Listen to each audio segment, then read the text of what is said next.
Medicine is the science, 1, and practice, 2, of caring for a patient, managing the diagnosis, prognosis, prevention, treatment, palliation of their injury or disease, and promoting their health. Medicine encompasses a variety of healthcare practices evolved to maintain and restore health by the prevention and treatment of illness. Contemporary medicine applies biomedical sciences, biomedical research, genetics, and medical technology to diagnose, treat, and prevent injury and disease, typically through pharmaceuticals or surgery, but also through therapies as diverse as psychotherapy, external splints and traction, medical devices, biologics, and ionizing radiation, amongst others. 3. Medicine has been practiced since prehistoric times, and for most of this time it was an art, an area of creativity and skill, frequently having connections to the religious and philosophical beliefs of local culture. For example, a medicine man would apply herbs and say prayers for healing, or an ancient philosopher and physician would apply bloodletting according to the theories of humorism. In recent centuries, since the advent of modern science, most medicine has become a combination of art and science, both basic and applied, under the umbrella of medical science. For example, while stitching technique for sutures is an art learned through practice, knowledge of what happens at the cellular and molecular level in the tissues being stitched arises through science. Pre-scientific forms of medicine, now known as traditional medicine or folk medicine, remain commonly used in the absence of scientific medicine and are thus called alternative medicine. Alternative treatments outside of scientific medicine with ethical, safety and efficacy concerns are termed quackery. Etymology. Medicine, UK/medicine/US/medicine/ is the science and practice of the diagnosis, prognosis, treatment, and prevention of disease. 4. 5. The word medicine is derived from Latin medicus, meaning a physician. 6. 7. Clinical practice. Oil painting of medicine in the age of colonialism. The Doctor by Sir Luke Fildes, 1891.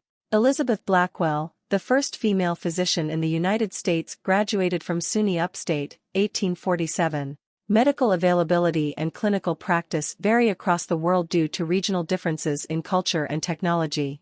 Modern scientific medicine is highly developed in the Western world, while in developing countries such as parts of Africa or Asia, the population may rely more heavily on traditional medicine with limited evidence and efficacy and no required formal training for practitioners. 8.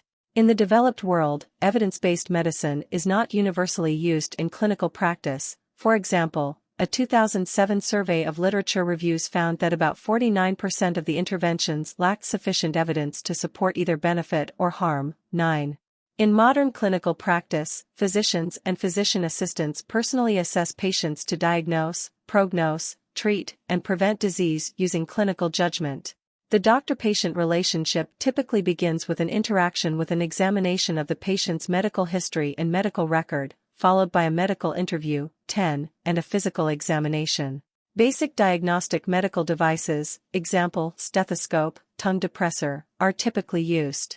After examining for signs and interviewing for symptoms, the doctor may order medical tests, example, blood tests, take a biopsy, or prescribe pharmaceutical drugs or other therapies. Differential diagnosis methods help to rule out conditions based on the information provided. During the encounter, properly informing the patient of all relevant facts is an important part of the relationship and the development of trust. The medical encounter is then documented in the medical record, which is a legal document in many jurisdictions. 11. Follow-ups may be shorter but follow the same general procedure, and specialists follow a similar process.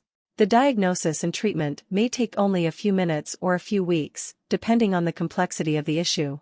The components of the medical interview, 10, and encounter are: chief complaint, cc the reason for the current medical visit. These are the symptoms. They are in the patient's own words and are recorded along with the duration of each one. Also called chief concern or presenting complaint. Current activity, occupation, hobbies, what the patient actually does. Family history, FH listing of diseases in the family that may impact the patient. A family tree is sometimes used. History of present illness, HPI the chronological order of events of symptoms and further clarification of each symptom. Distinguishable from history of previous illness, often called past medical history, PMH. Medical history comprises HPI and PMH. Medications, Rx what drugs the patient takes including prescribed, over-the-counter, and home remedies, as well as alternative and herbal medicines or remedies. Allergies are also recorded. Past medical history, PMH/PMHX, concurrent medical problems, past hospitalizations and operations, injuries, past infectious diseases or vaccinations, history of known allergies. Review of systems, ROS, or systems inquiry, a set of additional questions to ask, which may be missed on HPI, a general inquiry. Have you noticed any weight loss, change in sleep quality, fevers, lumps and bumps, etc., followed by questions on the body's main organ systems, heart, lungs, digestive tract, urinary tract, etc. Social history, birthplace, residences, marital history, social and economic status, habits, including diet, medications, tobacco, alcohol. The physical examination is the examination of the patient for medical signs of disease that are objective and observable, in contrast to symptoms that are volunteered by the patient and are not necessarily objectively observable. 12. The healthcare provider uses sight, hearing, touch, and sometimes smell, example, in infection, uremia, diabetic ketoacidosis. For actions are the basis of physical examination, inspection, palpation, feel, percussion, tap to determine resonance characteristics, and auscultation, listen, generally in that order, although auscultation occurs prior to percussion and palpation for abdominal assessments. 13. The clinical examination involves the study of frowny face. 14. Abdomen and rectum.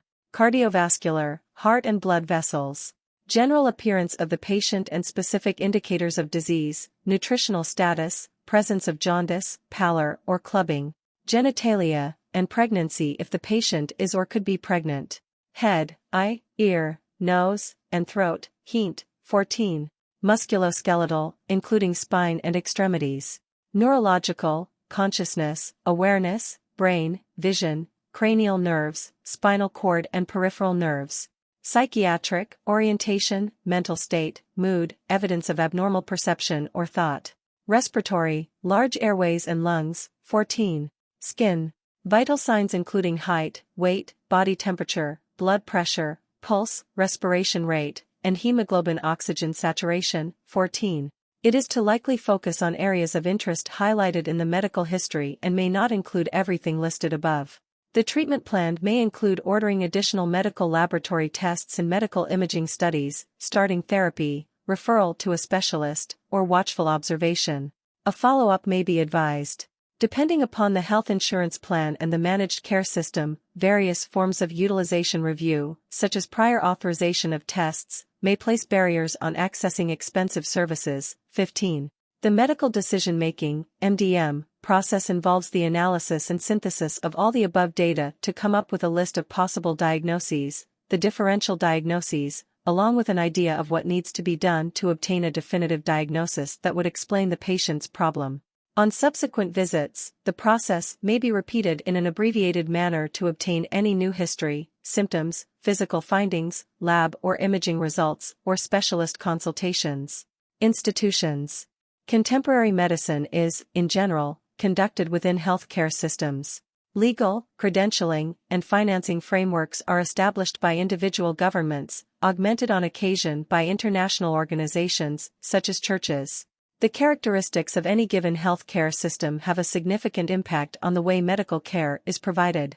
From ancient times, Christian emphasis on practical charity gave rise to the development of systematic nursing and hospitals, and the Catholic Church today remains the largest non-government provider of medical services in the world. 16. Advanced industrial countries, with the exception of the United States. 17. 18. And many developing countries provide medical services through a system of universal health care that aims to guarantee care for all through a single-payer healthcare system or compulsory private or cooperative health insurance. This is intended to ensure that the entire population has access to medical care on the basis of need rather than ability to pay. Delivery may be via private medical practices, state-owned hospitals and clinics, or charities, most commonly a combination of all three. Most tribal societies provide no guarantee of healthcare for the population as a whole. In such societies, healthcare is available to those who can afford to pay for it, have self-insured it, either directly or as part of an employment contract, or may be covered by care financed directly by the government or tribe. Collection of glass bottles of different sizes. modern drug ampoules. Transparency of information is another factor defining a delivery system. Access to information on conditions, treatments, quality, and pricing greatly affects the choice of patients/consumers and, therefore, the incentives of medical professionals. While the U.S. healthcare system has come under fire for its lack of openness, 19, new legislation may encourage greater openness. There is a perceived tension between the need for transparency on the one hand and such issues as patient confidentiality and the possible exploitation of information for commercial gain on the other. The health professionals who provide care in medicine comprise multiple professions, such as medics, nurses, physiotherapists, and psychologists. These professions will have their own ethical standards, professional education, and bodies. The medical profession has been conceptualized from a sociological perspective. 20. Provision of medical care is classified into primary, secondary, and tertiary care categories. 21. Photograph of 3 nurses. Nurses in Kokopo, East New Britain, Papua New Guinea. Primary care medical services are provided by physicians, physician assistants, nurse practitioners, or other health professionals who have first contact with a patient seeking medical treatment or care. 22. These occur in physician offices, clinics, nursing homes, schools, home visits, and other places close to patients. About 90% of medical visits can be treated by the primary care provider. These include treatment of acute and chronic illnesses, preventive care and health education for all ages and both sexes. Secondary care medical services are provided by medical specialists in their offices or clinics or at local community hospitals for a patient referred by a primary care provider who first diagnosed or treated the patient. 23. Referrals are made for those patients who required the expertise or procedures performed by specialists. These include both ambulatory care and inpatient services, emergency departments, intensive care medicine, surgery services, physical therapy, labor and delivery, endoscopy units, diagnostic laboratory and medical imaging services, hospice centers, etc. Some primary care providers may also take care of hospitalized patients and deliver babies in a secondary care setting. Tertiary care medical services are provided by specialist hospitals or regional centers equipped with diagnostic and treatment facilities not generally available at local hospitals.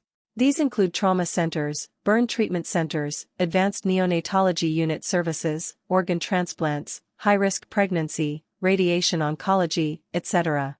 Modern medical care also depends on information, still delivered in many healthcare settings on paper records, but increasingly nowadays by electronic means.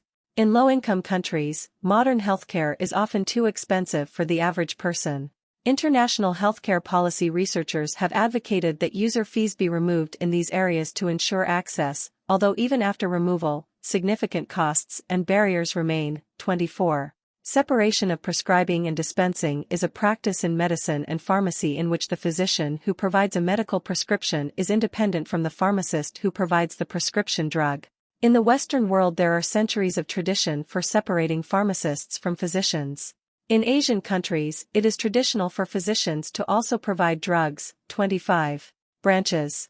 Working together as an interdisciplinary team, many highly trained health professionals besides medical practitioners are involved in the delivery of modern health care. Examples include nurses, emergency medical technicians and paramedics, laboratory scientists, pharmacists, podiatrists, physiotherapists, respiratory therapists, speech therapists, occupational therapists, radiographers, dietitians, and bioengineers, medical physicists, surgeons, surgeon's assistant, surgical technologist. The scope and sciences underpinning human medicine overlap many other fields. A patient admitted to the hospital is usually under the care of a specific team based on their main presenting problem, example, the cardiology team, who then may interact with other specialties, example, surgical, radiology, to help diagnose or treat the main problem or any subsequent complications/developments. Physicians have many specializations and subspecializations into certain branches of medicine, which are listed below. There are variations from country to country regarding which specialties certain subspecialties are in.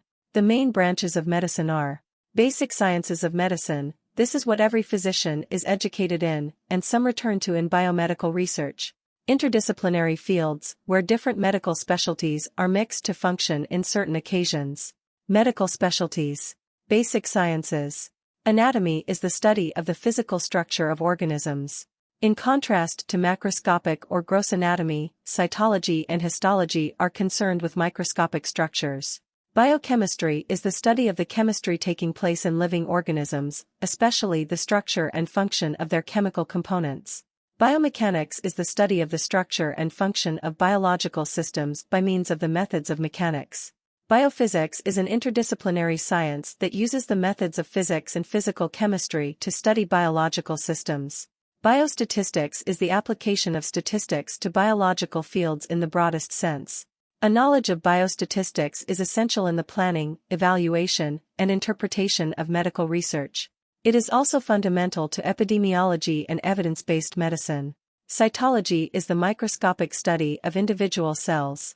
Louis Pasteur, as portrayed in his laboratory, 1885 by Albert Edelfelt. Embryology is the study of the early development of organisms. Endocrinology is the study of hormones and their effect throughout the body of animals. Epidemiology is the study of the demographics of disease processes, and includes, but is not limited to, the study of epidemics. Genetics is the study of genes, and their role in biological inheritance. Gynecology is the study of female reproductive system. Histology is the study of the structures of biological tissues by light microscopy, electron microscopy and immunohistochemistry. Immunology is the study of the immune system, which includes the innate and adaptive immune system in humans, for example. Lifestyle medicine is the study of the chronic conditions, and how to prevent, treat and reverse them. Medical physics is the study of the applications of physics principles in medicine. Microbiology is the study of microorganisms, including protozoa, bacteria, fungi, and viruses. Molecular biology is the study of molecular underpinnings of the process of replication, transcription and translation of the genetic material. Neuroscience includes those disciplines of science that are related to the study of the nervous system. A main focus of neuroscience is the biology and physiology of the human brain and spinal cord. Some related clinical specialties include neurology, neurosurgery, and psychiatry. Nutrition science, theoretical focus, and dietetics, practical focus, is the study of the relationship of food and drink to health and disease, especially in determining an optimal diet. Medical nutrition therapy is done by dietitians and is prescribed for diabetes, cardiovascular diseases, weight and eating disorders, allergies, malnutrition, and neoplastic diseases. Pathology as a science is the study of disease, the causes, course, progression and resolution thereof. Pharmacology is the study of drugs and their actions. Photobiology is the study of the interactions between non-ionizing radiation and living organisms. Physiology is the study of the normal functioning of the body and the underlying regulatory mechanisms. Radiobiology is the study of the interactions between ionizing radiation and living organisms. Toxicology is the study of hazardous effects of drugs and poisons. Specialties. In the broadest meaning of medicine, there are many different specialties. In the UK, most specialties have their own body or college, which has its own entrance examination. These are collectively known as the Royal Colleges, although not all currently use the term royal. The development of a specialty is often driven by new technology, such as the development of effective anesthetics, or ways of working, such as emergency departments. The new specialty leads to the formation of a unifying body of doctors and the prestige of administering their own examination. Within medical circles, specialties usually fit into one of two broad categories, medicine and surgery. Medicine refers to the practice of non-operative medicine, and most of its subspecialties require preliminary training in internal medicine. In the UK, this was traditionally evidenced by passing the examination for the membership of the Royal College of Physicians, MRCP, or the equivalent college in Scotland or Ireland. Surgery refers to the practice of operative medicine, and most subspecialties in this area require preliminary training in general surgery, which in the UK leads to membership of the Royal College of Surgeons of England, MRCS. At present, some specialties of medicine do not fit easily into either of these categories, such as radiology, pathology, or anesthesia. Most of these have branched from one or other of the two camps above. For example, anesthesia developed first as a faculty of the Royal College of Surgeons, for which MRCS/FRCS would have been required, before becoming the Royal College of Anaesthetists, and membership of the college is attained by sitting for the examination of the Fellowship of the Royal College of Anaesthetists, FRCA. Surgical specialty. Main article, Surgery. Surgeons in an operating room. Surgery is an ancient medical specialty that uses operative manual and instrumental techniques on a patient to investigate or treat a pathological condition such as disease or injury, to help improve bodily function or appearance, or to repair unwanted ruptured areas, for example, a perforated eardrum. Surgeons must also manage preoperative, postoperative, and potential surgical candidates on the hospital wards. In some centers, anesthesiology is part of the division of surgery, for historical and logistical reasons, although it is not a surgical discipline. Other medical specialties may employ surgical procedures, such as ophthalmology and dermatology, but are not considered surgical subspecialties per se. Surgical training in the U.S. requires a minimum of 5 years of residency after medical school. Subspecialties of surgery often require 7 or more years. In addition, fellowships can last an additional 1 to 3 years. Because post-residency fellowships can be competitive, many trainees devote 2 additional years to research. Thus, in some cases, surgical training will not finish until more than a decade after medical school. Furthermore, surgical training can be very difficult and time-consuming. Surgical subspecialties include those a physician may specialize in after undergoing general surgery residency training, as well as several surgical fields with separate residency training. Surgical subspecialties that one may pursue following general surgery residency training. 26. Bariatric surgery. Cardiovascular surgery may also be pursued through a separate cardiovascular surgery residency track. Colorectal surgery. Endocrine surgery. General surgery. Hand surgery. Hepatico-pancreatico-biliary surgery. Minimally invasive surgery. Pediatric surgery. Plastic surgery may also be pursued through a separate plastic surgery residency track. Surgical critical care. Surgical oncology. Transplant surgery. Trauma surgery. Vascular surgery may also be pursued through a separate vascular surgery residency track. Other surgical specialties within medicine with their own individual residency training. Dermatology. Neurosurgery. Ophthalmology. Oral and maxillofacial surgery. Orthopedic surgery. Otorhinolaryngology. Podiatric surgery do not undergo medical school training, but rather separate training in podiatry school. Urology. Internal medicine is the medical specialty dealing with the prevention, diagnosis, and treatment of adult diseases. 27. According to some sources, an emphasis on internal structures is implied. 28. In North America, specialists in internal medicine are commonly called internists.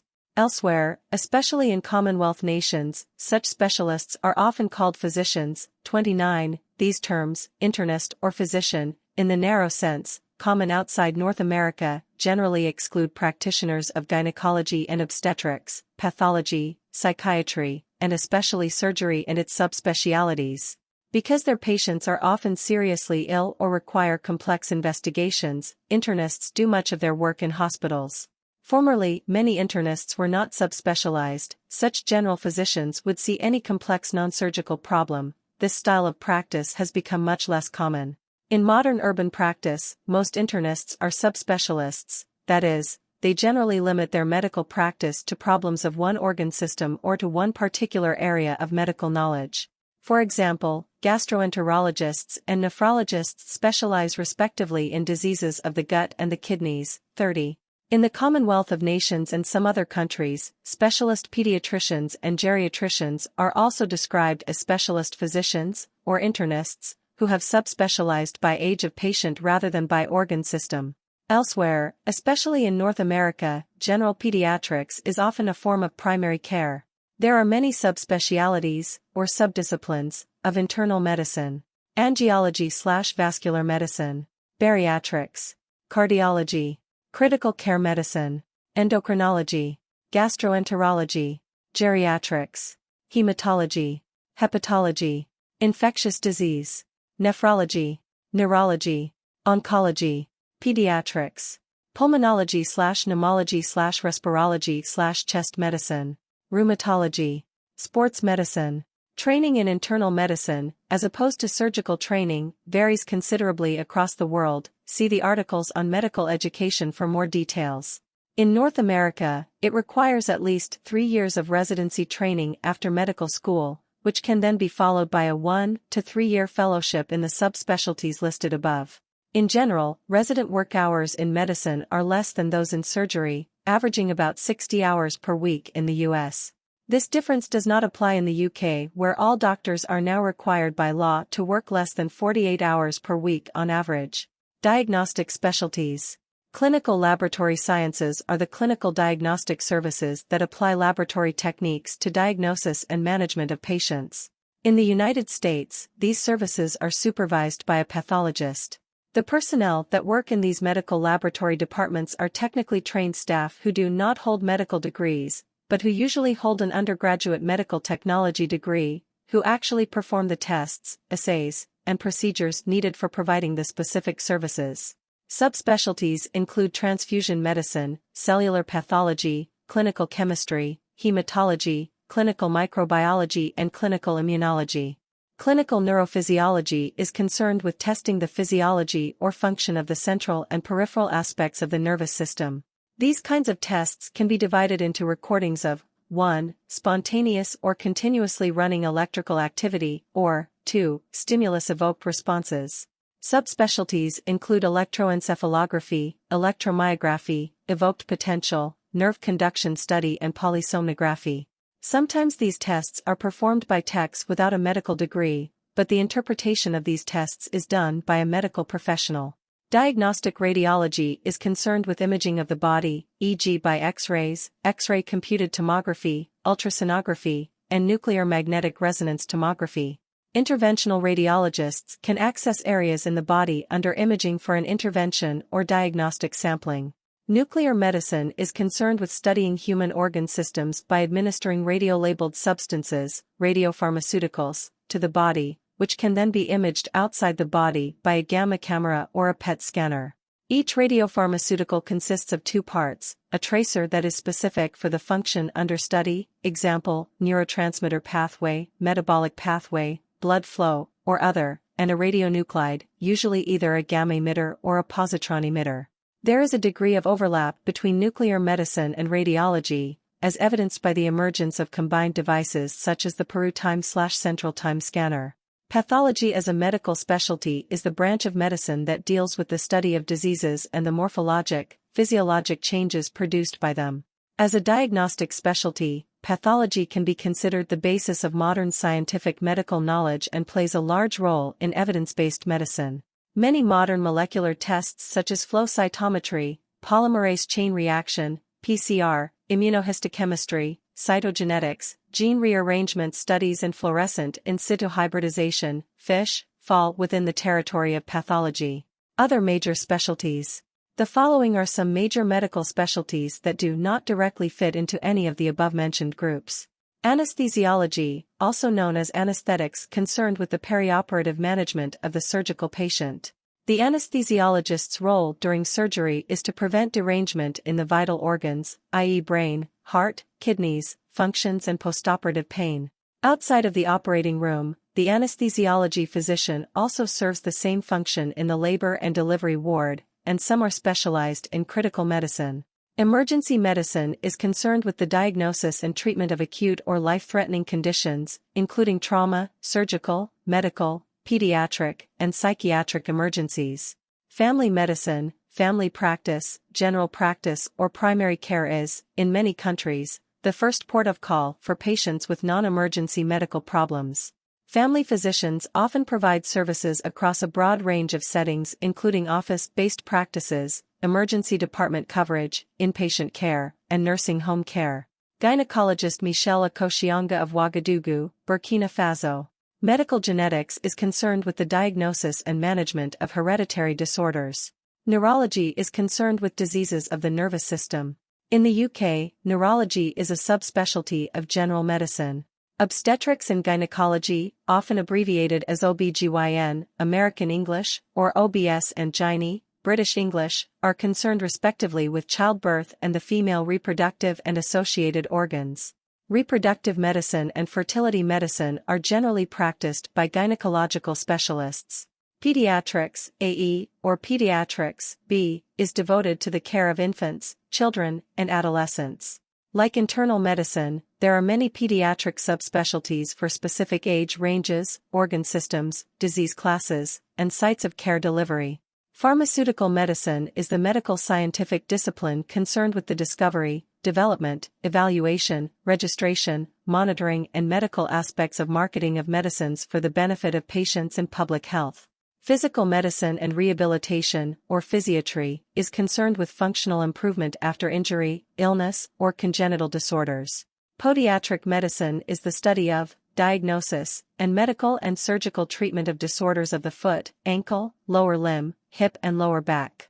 Preventive medicine is the branch of medicine concerned with preventing disease.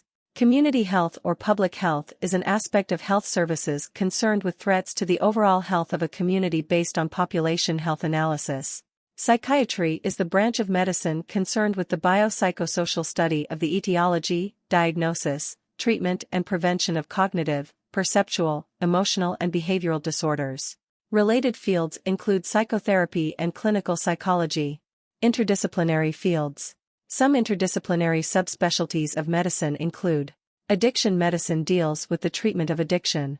Aerospace medicine deals with medical problems related to flying and space travel. Biomedical engineering is a field dealing with the application of engineering principles to medical practice. Clinical pharmacology is concerned with how systems of therapeutics interact with patients. Conservation medicine studies the relationship between human and animal health and environmental conditions. Also known as ecological medicine, environmental medicine, or medical geology. Disaster medicine deals with medical aspects of emergency preparedness, disaster mitigation, and management. Diving medicine, or hyperbaric medicine, is the prevention and treatment of diving-related problems. Evolutionary medicine is a perspective on medicine derived through applying evolutionary theory. Forensic medicine deals with medical questions in legal context, such as determination of the time and cause of death, type of weapon used to inflict trauma, reconstruction of the facial features using remains of deceased, skull, thus aiding identification. Gender-based medicine studies the biological and physiological differences between the human sexes and how that affects differences in disease. Health informatics is a relatively recent field that deals with the application of computers and information technology to medicine. Hospice and palliative medicine is a relatively modern branch of clinical medicine that deals with pain and symptom relief and emotional support in patients with terminal illnesses including cancer and heart failure. Hospital medicine is the general medical care of hospitalized patients. Physicians whose primary professional focus is hospital medicine are called hospitalists in the United States and Canada. The term most responsible physician, MRP, or attending physician is also used interchangeably to describe this role. Laser medicine involves the use of lasers in the diagnostics or treatment of various conditions. Many other health science fields, e.g. dietetics. Medical ethics deals with ethical and moral principles that apply values and judgments to the practice of medicine. Medical humanities includes the humanities, literature, philosophy, ethics, history and religion, social science, anthropology, cultural studies, psychology, sociology, and the arts, literature, theater, film, and visual arts, and their application to medical education and practice. Nosokinetics is the science/subject of measuring and modeling the process of care in health and social care systems. Nosology is the classification of diseases for various purposes. Occupational medicine is the provision of health advice to organizations and individuals to ensure that the highest standards of health and safety at work can be achieved and maintained. Pain management, also called pain medicine, or algiatry, is the medical discipline concerned with the relief of pain. Pharmacogenomics is a form of individualized medicine. Podiatric medicine is the study of, diagnosis, and medical treatment of disorders of the foot, ankle, lower limb, hip and lower back. Sexual medicine is concerned with diagnosing, assessing and treating all disorders related to sexuality. Sports medicine deals with the treatment and prevention and rehabilitation of sports/exercise injuries such as muscle spasms, muscle tears, injuries to ligaments, ligament tears or ruptures, and their repair in athletes, amateur and professional. Therapeutics is the field, more commonly referenced in earlier periods of history, of the various remedies that can be used to treat disease and promote health. 31. Travel medicine or emporiatrics deals with health problems of international travelers or travelers across highly different environments. Tropical medicine deals with the prevention and treatment of tropical diseases. It is studied separately in temperate climates where those diseases are quite unfamiliar to medical practitioners and their local clinical needs. Urgent care focuses on delivery of unscheduled, walk-in care outside of the hospital emergency department for injuries and illnesses that are not severe enough to require care in an emergency department. In some jurisdictions this function is combined with the emergency department. Veterinary medicine, veterinarians apply similar techniques as physicians to the care of animals. Wilderness medicine entails the practice of medicine in the wild, where conventional medical facilities may not be available. Education and legal controls. Main articles: medical education and medical license. Medical students learning about stitches. Medical education and training varies around the world. It typically involves entry-level education at a university medical school, followed by a period of supervised practice or internship or residency. This can be followed by postgraduate vocational training. A variety of teaching methods have been employed in medical education, still itself a focus of active research. In Canada and the United States of America, a Doctor of Medicine degree, often abbreviated MD, or a Doctor of Osteopathic Medicine degree, often abbreviated as DO and unique to the United States, must be completed in and delivered from a recognized university. Since knowledge, techniques, and medical technology continue to evolve at a rapid rate, many regulatory authorities require continuing medical education. Medical practitioners upgrade their knowledge in various ways, including medical journals, seminars, conferences, and online programs. A database of objectives covering medical knowledge, as suggested by national societies across the United States, can be searched at http://data.medobjectives.marian.edu/.left-32. Headquarters of the Organización Médica Colegial de España, which regulates the medical profession in Spain. In most countries, it is a legal requirement for a medical doctor to be licensed or registered. In general, this entails a medical degree from a university and accreditation by a medical board or an equivalent national organization, which may ask the applicant to pass exams. This restricts the considerable legal authority of the medical profession to physicians that are trained and qualified by national standards. It is also intended as an assurance to patients and as a safeguard against charlatans that practice inadequate medicine for personal gain. While the laws generally require medical doctors to be trained in evidence-based, Western, or Hippocratic medicine, they are not intended to discourage different paradigms of health. In the European Union, the profession of doctor of medicine is regulated. A profession is said to be regulated when access and exercise is subject to the possession of a specific professional qualification. The Regulated Professions Database contains a list of regulated professions for Doctor of Medicine in the EU member states, EEA countries and Switzerland. This list is covered by the Directive 2005/36/EC. Doctors who are negligent or intentionally harmful in their care of patients can face charges of medical malpractice and be subject to civil, criminal, or professional sanctions. Medical ethics. Main article: Medical ethics. A 12th-century Byzantine manuscript of the Hippocratic Oath. Medical ethics is a system of moral principles that apply values and judgments to the practice of medicine. As a scholarly discipline, medical ethics encompasses its practical application in clinical settings as well as work on its history, philosophy, theology, and sociology. 6 of the values that commonly apply to medical ethics discussions are: autonomy, the patient has the right to refuse or choose their treatment. Latin, voluntas aegroti suprema lex. Beneficence, a practitioner should act in the best interest of the patient. Latin, salus aegroti suprema lex.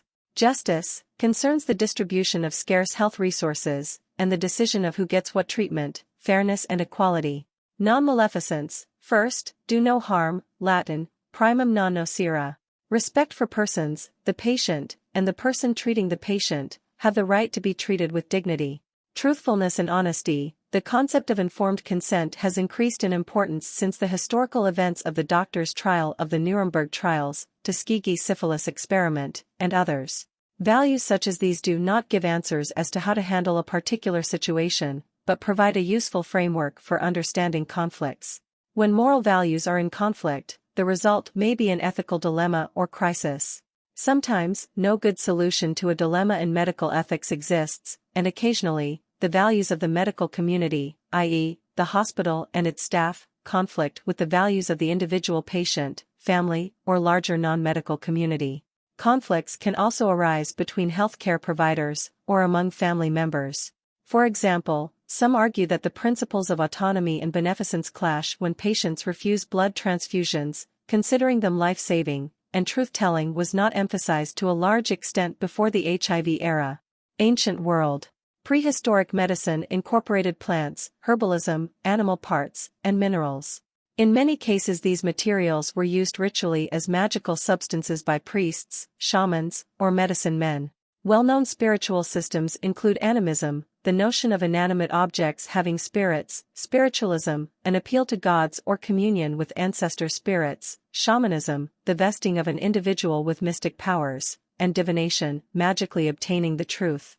The field of medical anthropology examines the ways in which culture and society are organized around or impacted by issues of health, healthcare, and related issues.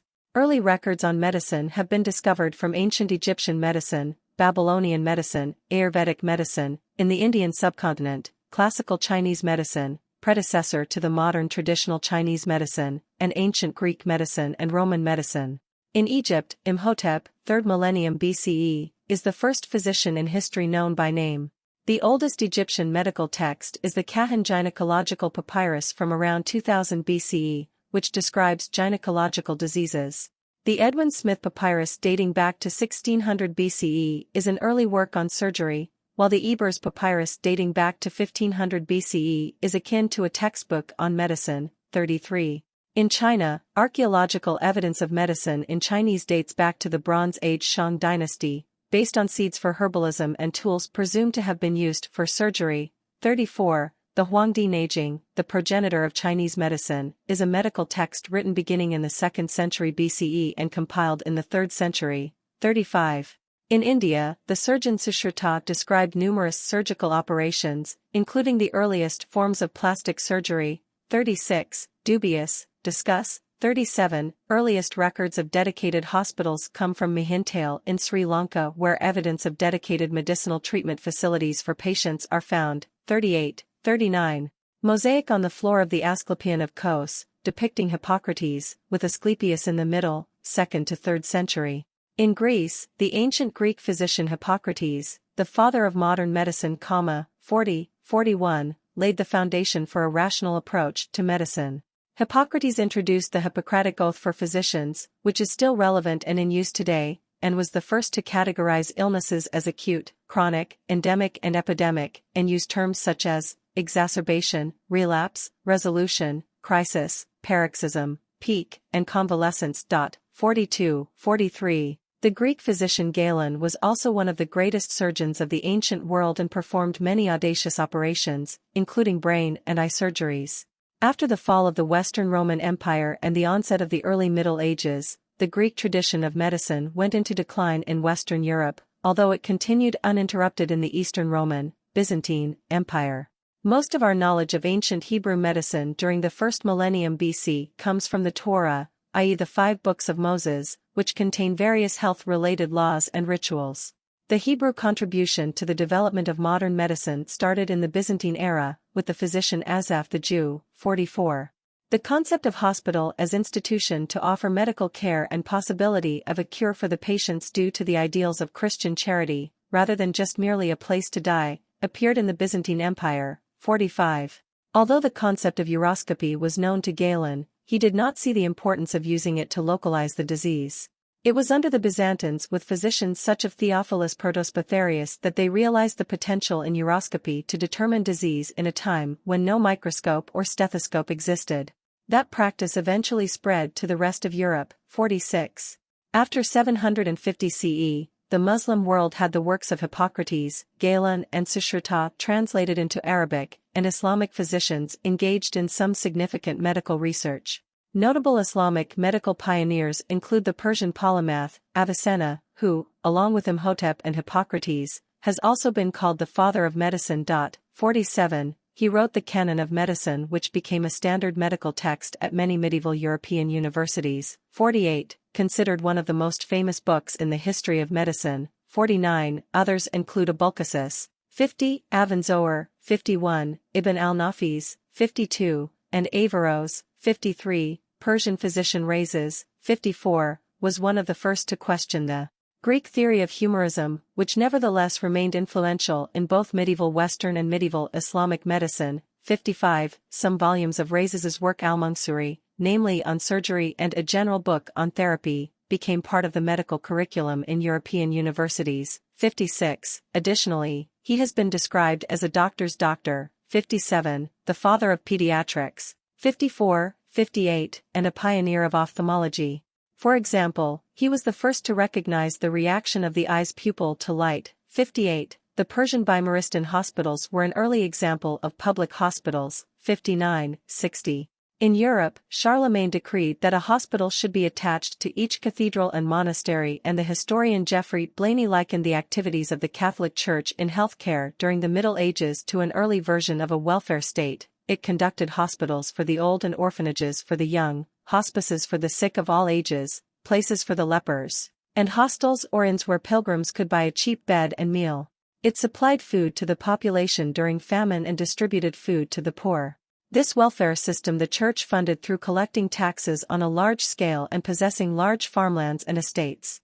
The Benedictine order was noted for setting up hospitals and infirmaries in their monasteries, growing medical herbs and becoming the chief medical caregivers of their districts, as at the Great Abbey of Cluny. The church also established a network of cathedral schools and universities where medicine was studied. The Schola Medica Salernitana in Salerno, looking to the learning of Greek and Arab physicians, grew to be the finest medical school in medieval Europe. 61. Siena's Santa Maria della Scala Hospital, one of Europe's oldest hospitals. During the Middle Ages, the Catholic Church established universities to revive the study of sciences, drawing on the learning of Greek and Arab physicians in the study of medicine. However, the 14th and 15th century Black Death devastated both the Middle East and Europe, and it has even been argued that Western Europe was generally more effective in recovering from the pandemic than the Middle East. 62. In the early modern period, important early figures in medicine and anatomy emerged in Europe, including Gabriele Falloppio and William Harvey. The major shift in medical thinking was the gradual rejection, especially during the Black Death in the 14th and 15th centuries, of what may be called the traditional authority approach to science and medicine.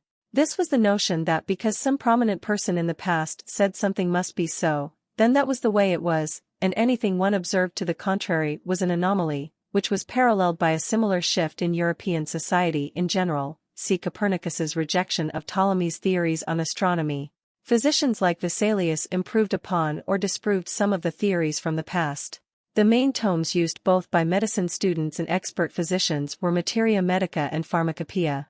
Andreas Vesalius was the author of De Humani Corporis Fabrica, an important book on human anatomy. 63. Bacteria and microorganisms were first observed with a microscope by Antony van Leeuwenhoek in 1676, initiating the scientific field microbiology. 64. Independently from Ibn al-Nafis, Michael Servetus rediscovered the pulmonary circulation, but this discovery did not reach the public because it was written down for the first time in the Manuscript of Paris, 65, in 1546, and later published in the theological work for which he paid with his life in 1553. Later this was described by Rinaldus Columbus and Andrea Cesalpino. Hermann Boerhaave is sometimes referred to as a father of physiology due to his exemplary teaching in Leiden and textbook Institutions Medicae, 1708. Pierre Fauchard has been called the father of modern dentistry. 66. Modern. Paul Louis Simond injecting a plague vaccine in Karachi, 1898. Veterinary medicine was, for the first time, truly separated from human medicine in 1761, when the French veterinarian Claude Bourgelat founded the world's first veterinary school in Lyon, France. Before this, medical doctors treated both humans and other animals. Modern scientific biomedical research, where results are testable and reproducible, began to replace early Western traditions based on herbalism, the Greek four humors and other such pre-modern notions. The modern era really began with Edward Jenner's discovery of the smallpox vaccine at the end of the 18th century, inspired by the method of variolation originated in ancient China, 67, Robert Koch's discoveries around 1880 of the transmission of disease by bacteria, and then the discovery of antibiotics around 1900. The post-18th century modernity period brought more groundbreaking researchers from Europe. From Germany and Austria, doctors Rudolf Virchow, Wilhelm Conrad Röntgen, Karl Landsteiner and Otto Loewy made notable contributions. In the United Kingdom, Alexander Fleming, Joseph Lister, Francis Crick and Florence Nightingale are considered important. Spanish Dr. Santiago Ramón y Cajal is considered the father of modern neuroscience. From New Zealand and Australia came Maurice Wilkins, Howard Florey, and Frank McFarlane Burnett. Others that did significant work include William Williams Keene, William Coley, James D. Watson, United States, Salvador Luria, Italy, Alexander Yersin, Switzerland, Kitasato Shibasaburo, Japan, Jean-Martin Charcot, Claude Bernard, Paul Broca, France, Adolfo Lutz, Brazil, Nikolai Korotkov, Russia, Sir William Osler, Canada, and Harvey Cushing, United States. As science and technology developed, medicine became more reliant upon medications. Throughout history and in Europe right until the late 18th century, not only animal and plant products were used as medicine, but also human body parts and fluids. 68. Pharmacology developed in part from herbalism and some drugs are still derived from plants: atropine, ephedrine, warfarin, aspirin, digoxin, vinca alkaloids. 69. Taxol, hyoscine, etc. 70. Vaccines were discovered by Edward Jenner and Louis Pasteur. The first antibiotic was arsphenamine, salvarsan, discovered by Paul Ehrlich in 1908 after he observed that bacteria took up toxic dyes that human cells did not. The first major class of antibiotics was the sulfa drugs, derived by German chemists originally from azo dyes. Packaging of cardiac medicine at the Star Pharmaceutical Factory in Tampere, Finland in 1953. Pharmacology has become increasingly sophisticated. Modern biotechnology allows drugs targeted towards specific physiological processes to be developed, sometimes designed for compatibility with the body to reduce side effects. Genomics and knowledge of human genetics and human evolution is having increasingly significant influence on medicine, as the causative genes of most monogenic genetic disorders have now been identified, and the development of techniques in molecular biology, evolution, and genetics are influencing medical technology, practice and decision-making. Evidence-based medicine is a contemporary movement to establish the most effective algorithms of practice, ways of doing things, through the use of systematic reviews and meta-analysis. The movement is facilitated by modern global information science, which allows as much of the available evidence as possible to be collected and analyzed according to standard protocols that are then disseminated to healthcare providers. The Cochrane collaboration leads this movement. A 2001 review of 160 Cochrane systematic reviews revealed that, according to two readers, 21.3% of the reviews concluded insufficient evidence, 20% concluded evidence of no effect, and 22.5% concluded positive effect. 71. Quality, efficiency, and access. Evidence-based medicine, prevention of medical error, and other iatrogenesis, and avoidance of unnecessary health care are a priority in modern medical systems. These topics generate significant political and public policy attention, particularly in the United States where healthcare is regarded as excessively costly but population health metrics lag similar nations. 72. Globally, many developing countries lack access to care and access to medicines. 73. As of 2015, most wealthy developed countries provide health care to all citizens, with a few exceptions such as the United States where lack of health insurance coverage may limit access. 74. Alternative medicine, form of non-scientific healing. List of causes of death by rate. List of disorders. List of important publications in medicine. Lists of diseases. Medical aid, type of insurance. Medical billing, part of the U.S. health system's reimbursement process. Medical classification, use of schemes of standardized codes. Medical encyclopedia, written compendium about diseases. Medical equipment, device to be used for medical purposes. Medical ethics, system of moral principles of the practice of medicine. Medical literature, scientific literature of medicine. Medical malpractice, legal cause of action when health professionals deviate from standards of practice harming a patient. Medical psychology, application of psychological principles to the practice of medicine. Medical sociology, branch of sociology. Philosophy of healthcare. Quackery, promotion of fraudulent or ignorant medical practices. Traditional medicine, formalized folk medicine. Medicine in industrialized countries is scientific medicine, write Glymour and Stalker. Point 1. The claim tacitly made by US or European physicians and tacitly relied on by their patients is that their palliatives and procedures have been shown by science to be effective. Although physicians' medical practice is not itself science, it is based on science and on training that is supposed to teach physicians to apply scientific knowledge to people in a rational way. This distinction between understanding nature and power over nature, between pure and applied science, was first made by Francis Bacon in his Novum Organum of 1620.2, p. 28, medicine as practiced today is applied science. Thomas Huxley pointed out in his address at the opening of Mason's College in Birmingham, England, in 1880 that applied science is nothing but the application of pure science to particular classes of problems. Point 3. No one can safely make these deductions unless he or she has a firm grasp of the principles. Yet, the idea of the practice of clinical medicine as an art persists. What is this? Does it amount to anything more than romantic rhetoric, a nod in the direction of humanitarianism? Is this what the author of A Guide to the Membership Examination of the Royal College of Physicians referred to as late as 1975, when a guide stated that its membership examination remains partly a test of culture, although knowledge of Latin, Greek, French, and German is no longer required? 4. Like many large textbooks, Cecil Textbook of Medicine begins with a discourse on medicine as an art. Point 5. Its focus is the patient, defined as a fellow human seeking help because of a problem relating to his or her health. From this emerges the comment that for medicine as an art, its chief and characteristic instrument must be human faculty. What aspects of the faculty matter? We are offered the ability to listen, to empathize, to inform, to maintain solidarity for the physician, in fact, to be part of the treatment.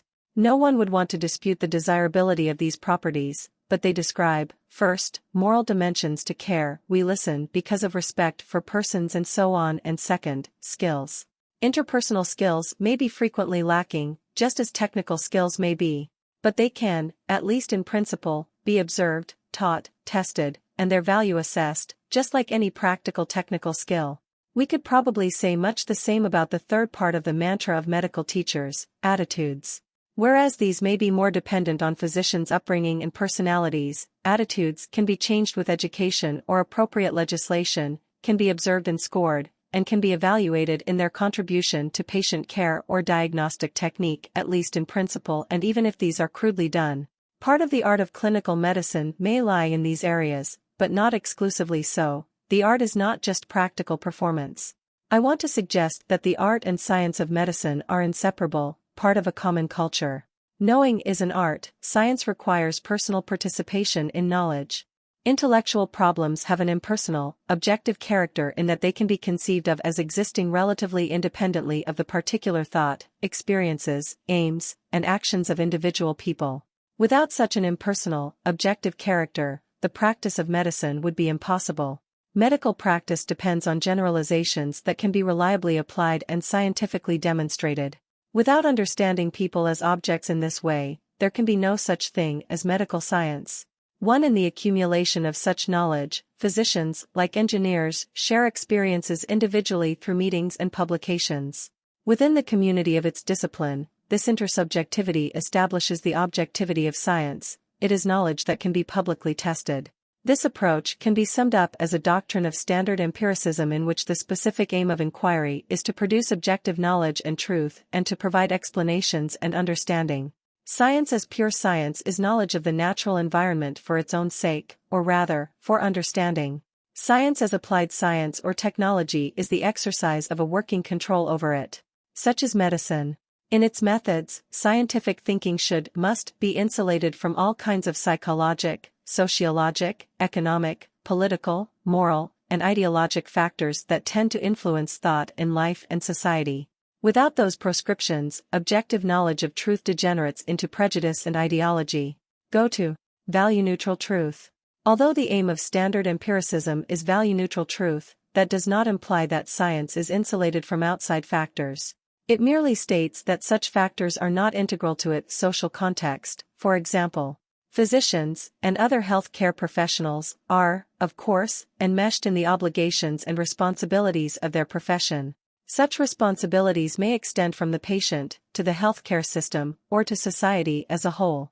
Their role as technologically trained practitioners according to the canons of standard empiricism does not exclude their adopting other roles as a consoler or healer, for example. There is no logical bar to combining several roles, nor does standard empiricism form any logical bar to caring, empathy, compassion, moderated love, or simply, personal medicine. Nevertheless, we might consider what happens in practice. In an entertaining but enlightening editorial, Anthony Clare points out that many physicians like to bask in the reflected glory of medicine as a scientific undertaking that transcends national barriers. 6 The international pharmaceutical industry, the vast number of international academic meetings, the ever-increasing number of international specialist societies, and even the World Health Organization itself are all evidence of this.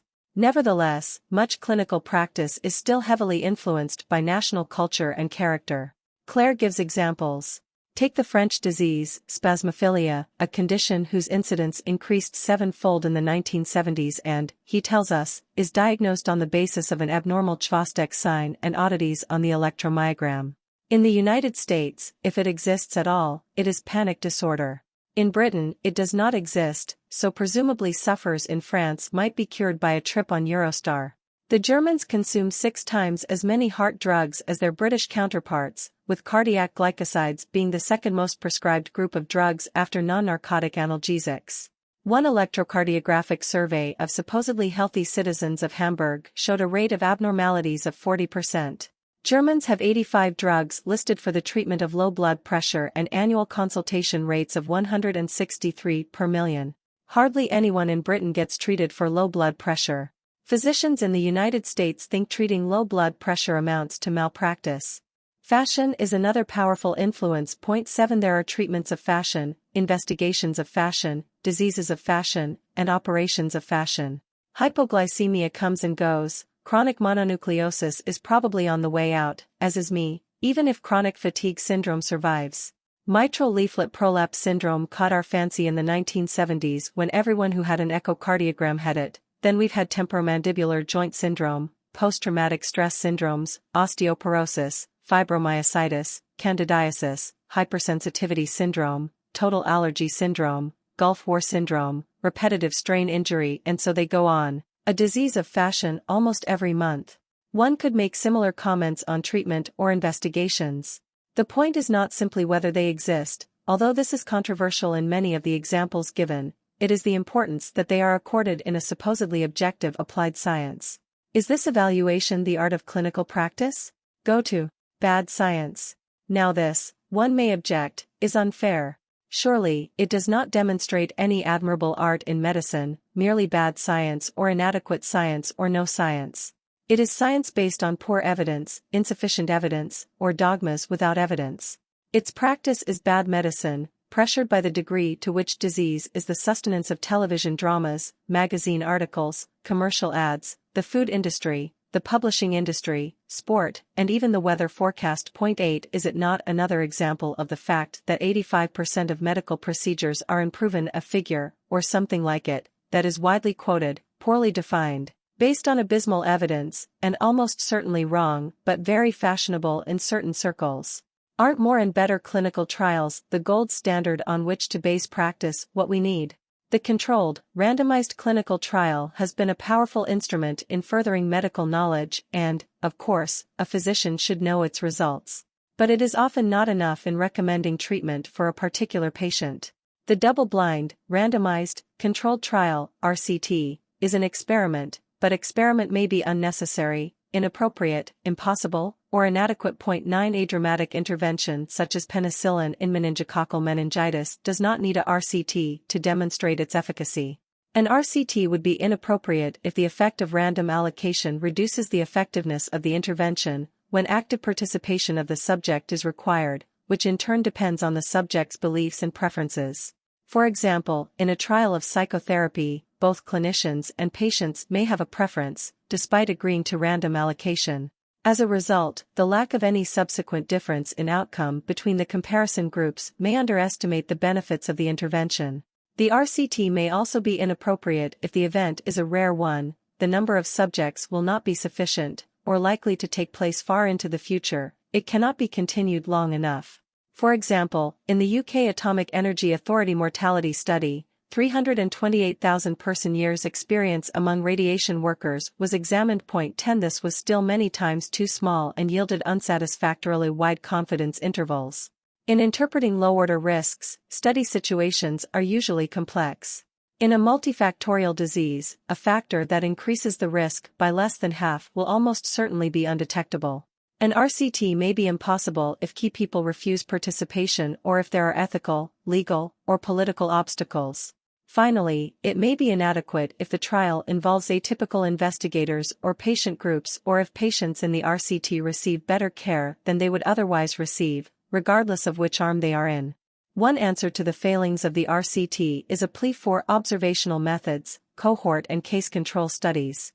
Black argues that the RCT provides information on the value of an intervention shorn of all context, such as patients' beliefs and wishes and clinicians' attitudes and beliefs, despite the fact that such aspects may be crucial to determining the success of the intervention. 9 By contrast, observational methods maintain the integrity of the context in which care is provided. He concludes, there is no such thing as a perfect method, each method has its strengths and weaknesses. The two approaches should be seen as complementary. 9, p. 1218. How, then, does one balance the information from two different approaches? If they are complementary, what rules exist to decide to look to one method rather than the other? The answer is surely none. Good physicians use their personal judgment to affirm what they think to be true in a particular situation. Their knowledge is not purely subjective, for they cannot believe just anything, and their judgment is made responsibly and with universal intent, that is, they take it that anyone in the same position should concur. It is practical wisdom. Medical practice demands such judgments on a daily basis. The good doctor is able to reflect on diverse evidence and to apply it in a particular context. No computer could replace him or her, for the judgment cannot be reached by logic alone. Here medical practice as art and science merge. Go to rules of thumb. At least part of the art of medicine lies in those non-scientific rules of thumb that guide decisions in practice, that enable good physicians to affirm what they believe to be true in a particular situation. These cannot be and are not science. MacDonald argues that these should be discussed, criticized, refined, and then taught. 11 Occam's razor tells us to go for the simplest unifying hypothesis in diagnosing a patient's disease, Sutton's law, based on the bank robber who told the judge he robbed banks because that's where the money is, tells us to go for the commonest explanation. Perhaps those two principles can be subsumed into the structures of science. Certainly simplicity or elegance have long been recognized as important features of science. 12 But by what rules do physicians decide to extrapolate that? For example, if it works in the old or the male, it should be used in the young or the female. Or if it works with one particular drug, it will also work with another drug that has the same effect. For example, the assumption is that any drug that lowers blood pressure offers benefits to a patient, or that only a drug of the same class will have the same benefits. Physicians extrapolate from evidence about one statin drug or one angiotensin-converting enzyme inhibitor to all others in the same class, or will not extrapolate in certain other cases. Instead, physicians use the show me principle. Practilol was shown to reduce deaths after acute myocardial infarction, 13, but other beta blockers were not assumed to be effective until huge trials had been mounted. Or physicians treat numbers, cholesterol levels, blood glucose concentrations, and blood pressure are shown by science to benefit patients by reduction at certain extremes. Noticing this, it is assumed that more is better, and they lower the threshold. Or physicians assume they know more than they do. Because nothing grew on throat swabs, it was assumed that sore throats were viral, and so physicians avoided administering antibiotics. It is now known from DNA sequencing data that many identifiable bacteria were not being isolated. 15 Or physicians treat through plausible hypotheses. In the 1960s, nitrates were not used to treat angina because of the supposedly well-known phenomenon of coronary steal. Or physicians believe that tests are more discriminating than they are. For example, the claim that no pulmonary embolism could occur if the arterial oxygen tension was over 80 mm Hg. 16 Or physicians have expectations that are too great. Pre-marketing safety data of drugs confidently reveal acute toxic reactions occurring more often than 1 in 100 administrations. If the frequency is less than 1 in 1,000, it will take 6 months to find out. Chloramphenicol was removed as a frontline antibiotic because of one case of aplastic anemia in every 20,000.17 or expectations are too low. Flu immunization, around for decades, really does work. Diabetic eye examination is highly worthwhile. Or physician's definition of disease is too narrow, thus, there is angina without pain, 18 toxic shock without shock, 19 and asthma withat wheeze. 20 or they over-investigate and undertreat because all treatment becomes subservient to diagnosis. Or they operate on the asymptomatic with the thought that it will be worse later, forgetting that it may not be or that technical breakthrough may occur, laparoscopic surgery for gallstones, for example. None of these processes of decision, described by MacDonald, are logical or scientific in the usual sense of the words, nor are any based on evidence. Some could be, but for many, this is impossible even in principle. Scientific medicine is based on evidence, but uncertainty grows when multiple technologies are combined into clinical strategies. 21 Two strategies can be used in two different sequences, 5 in 120. Does anyone know definitively how to treat diabetes or ischemic heart disease? There is no logical or scientific way of deciding between minimalism or an intervention based on inference and experience. Fortunately, paralytic indecisiveness is rare. Indeed, physicians become so easily confident in educated guesswork that it is easy to confuse personal opinion with evidence, or personal ignorance with genuine scientific uncertainty. It is easily forgotten that the consensus of the guideline writers is not itself evidence but, at best, the summary of practical wisdom. Clinical reasoning, with its reliance on experience, extrapolation, and the critical application of the other ad hoc rules described, must be applied to traverse the gray zones of practice. As Naylor says, the prudent application of evaluative sciences will affirm rather than obviate the need for the art of medicine. 21. Eliciting patient preferences is especially important when the best course of action is in doubt. This is difficult with long-term treatments when a patient's preferences may change as time passes, but when decisions are needed now. A reflective practitioner treating hypertension or diabetes can hardly fail to be aware of this in daily practice. In conditions such as these, the trade-offs between probable short-term harms or inconveniences and possible long-term benefits are individual, difficult to quantify, full of uncertainty, and likely to change with life's changing circumstances. No matter to what extent information is provided, physicians decide its nature, and by that advice almost always influence, and often determine, the outcome. As Theodore Fox said, the patient may be safer with a physician who is naturally wise than with one who is artificially learned. 22 At its best, the apprenticeship system of teaching at the bedside has traditionally given British graduates at least some insights into these arts, something of quality that is both important and impossible to measure, like so many really important things. Polanyi pointed out in 1958 that while the articulate contents of science are successfully taught all over the world in hundreds of new universities, the unspecifiable art of scientific research has not yet penetrated to many of these. 23, p. 53, a master is followed because he or she is trusted even when you cannot analyze and account in detail for this. The apprentice picks up the rules of the art, including those that are not explicitly known to the master. All the efforts of microscopy in chemistry, mathematics and electronics have failed to reproduce a single violin of the kind that the half-literate Stradivarius turned out routinely more than 200 years ago. Denigration of value judgment is one of the devices by which the scientific establishment maintains its misconceptions. 24, p. 66, judgment and its bedfellow wisdom are concerned with adding weight to the imponderable and with adding values to the unmeasurable or unmeasured.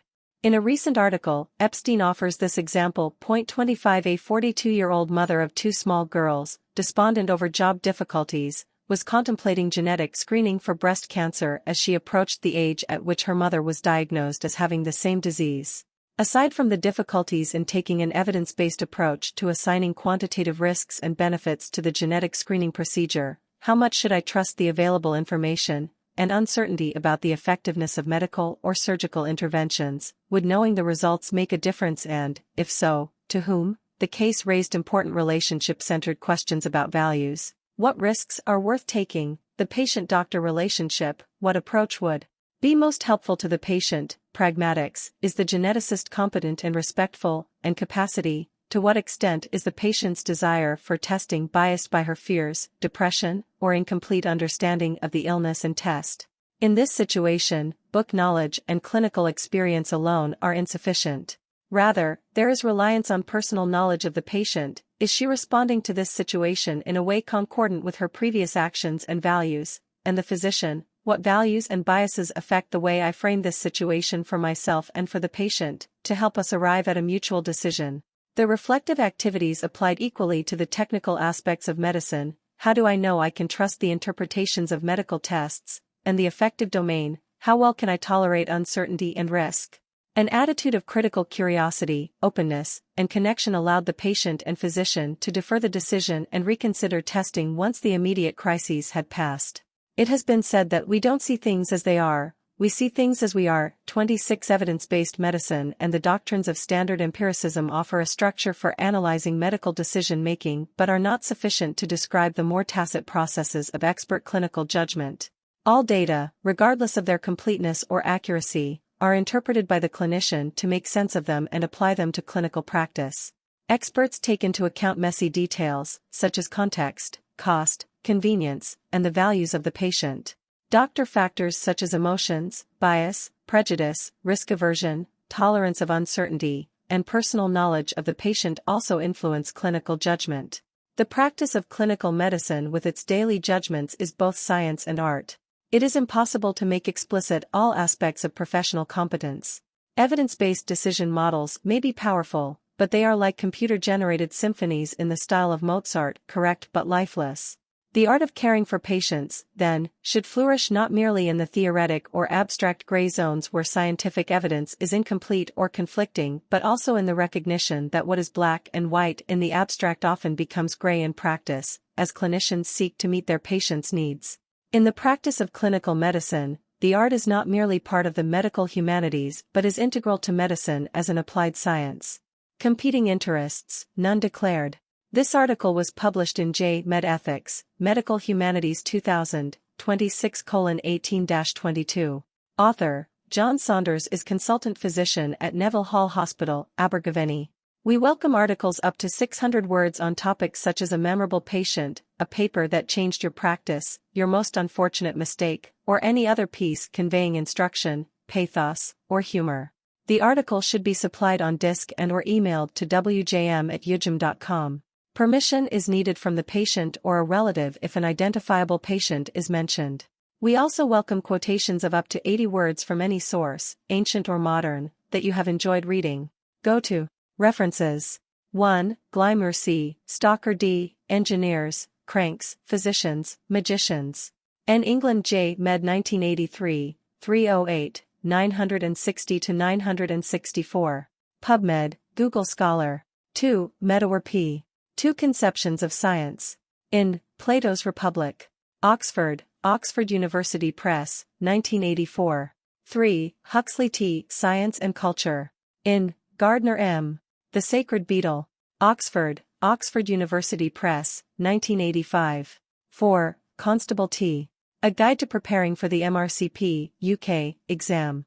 HOSP Update 1975, 1, 635-641. Google Scholar. 5. Weingarten J.B., Smith L.H. Jr. Cecil Textbook of Medicine.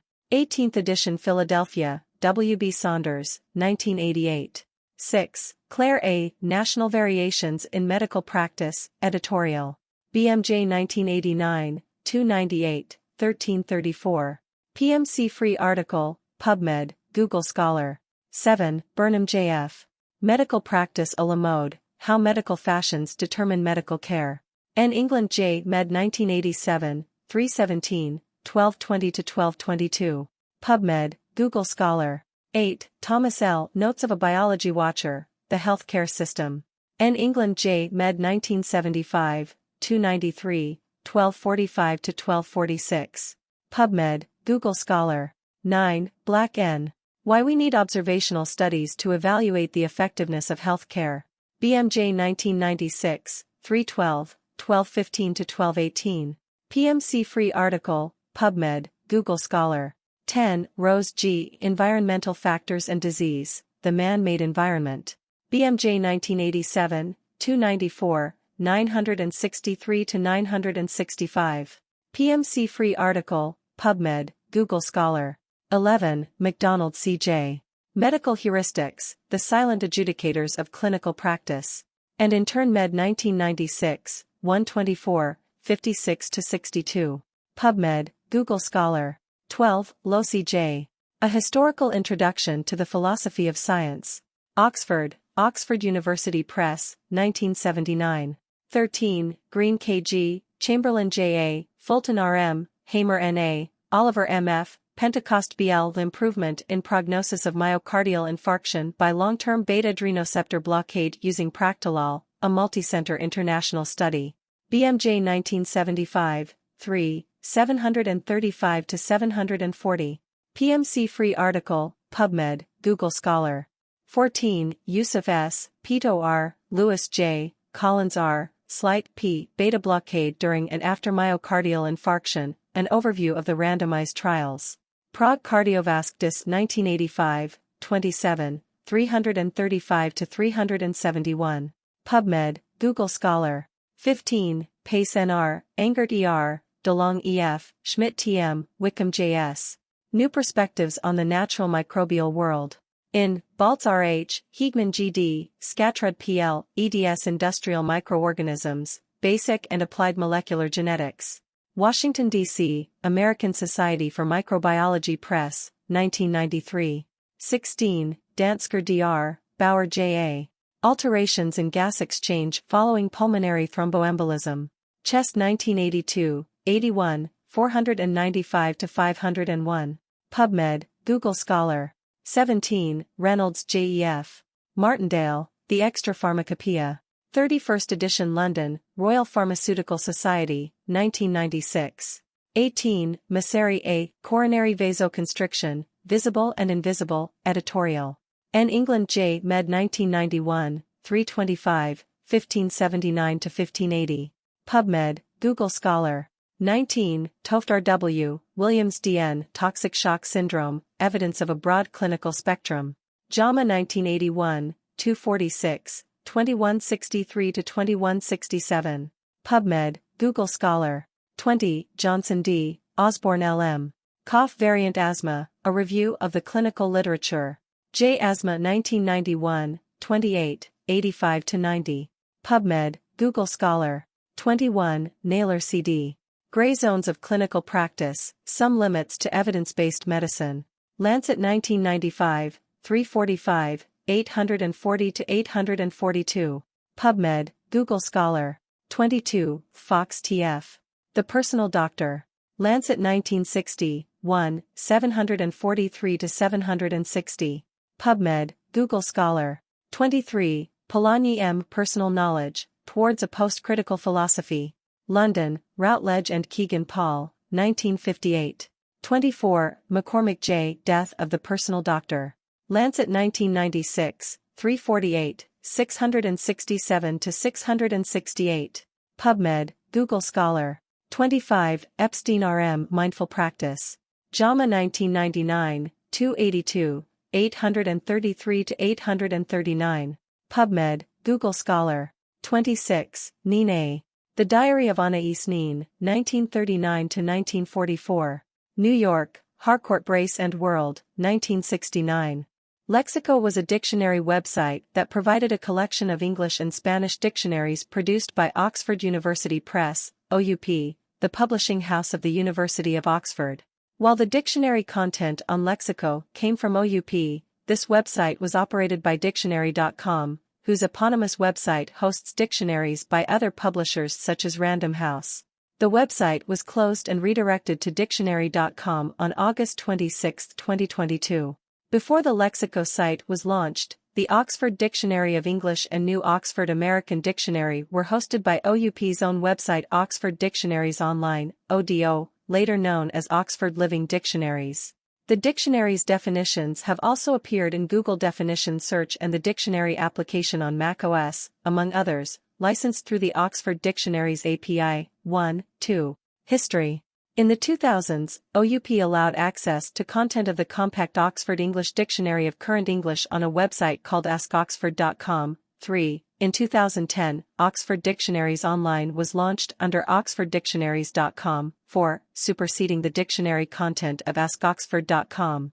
Buyers of the third edition of the Oxford Dictionary of English, also published in 2010, were granted a one-year subscription to the website's subscription content. 5. The website's English dictionaries incorporated content of the Oxford Dictionary of English, New Oxford American Dictionary, Oxford Thesaurus of English, and Oxford American Writers' Thesaurus.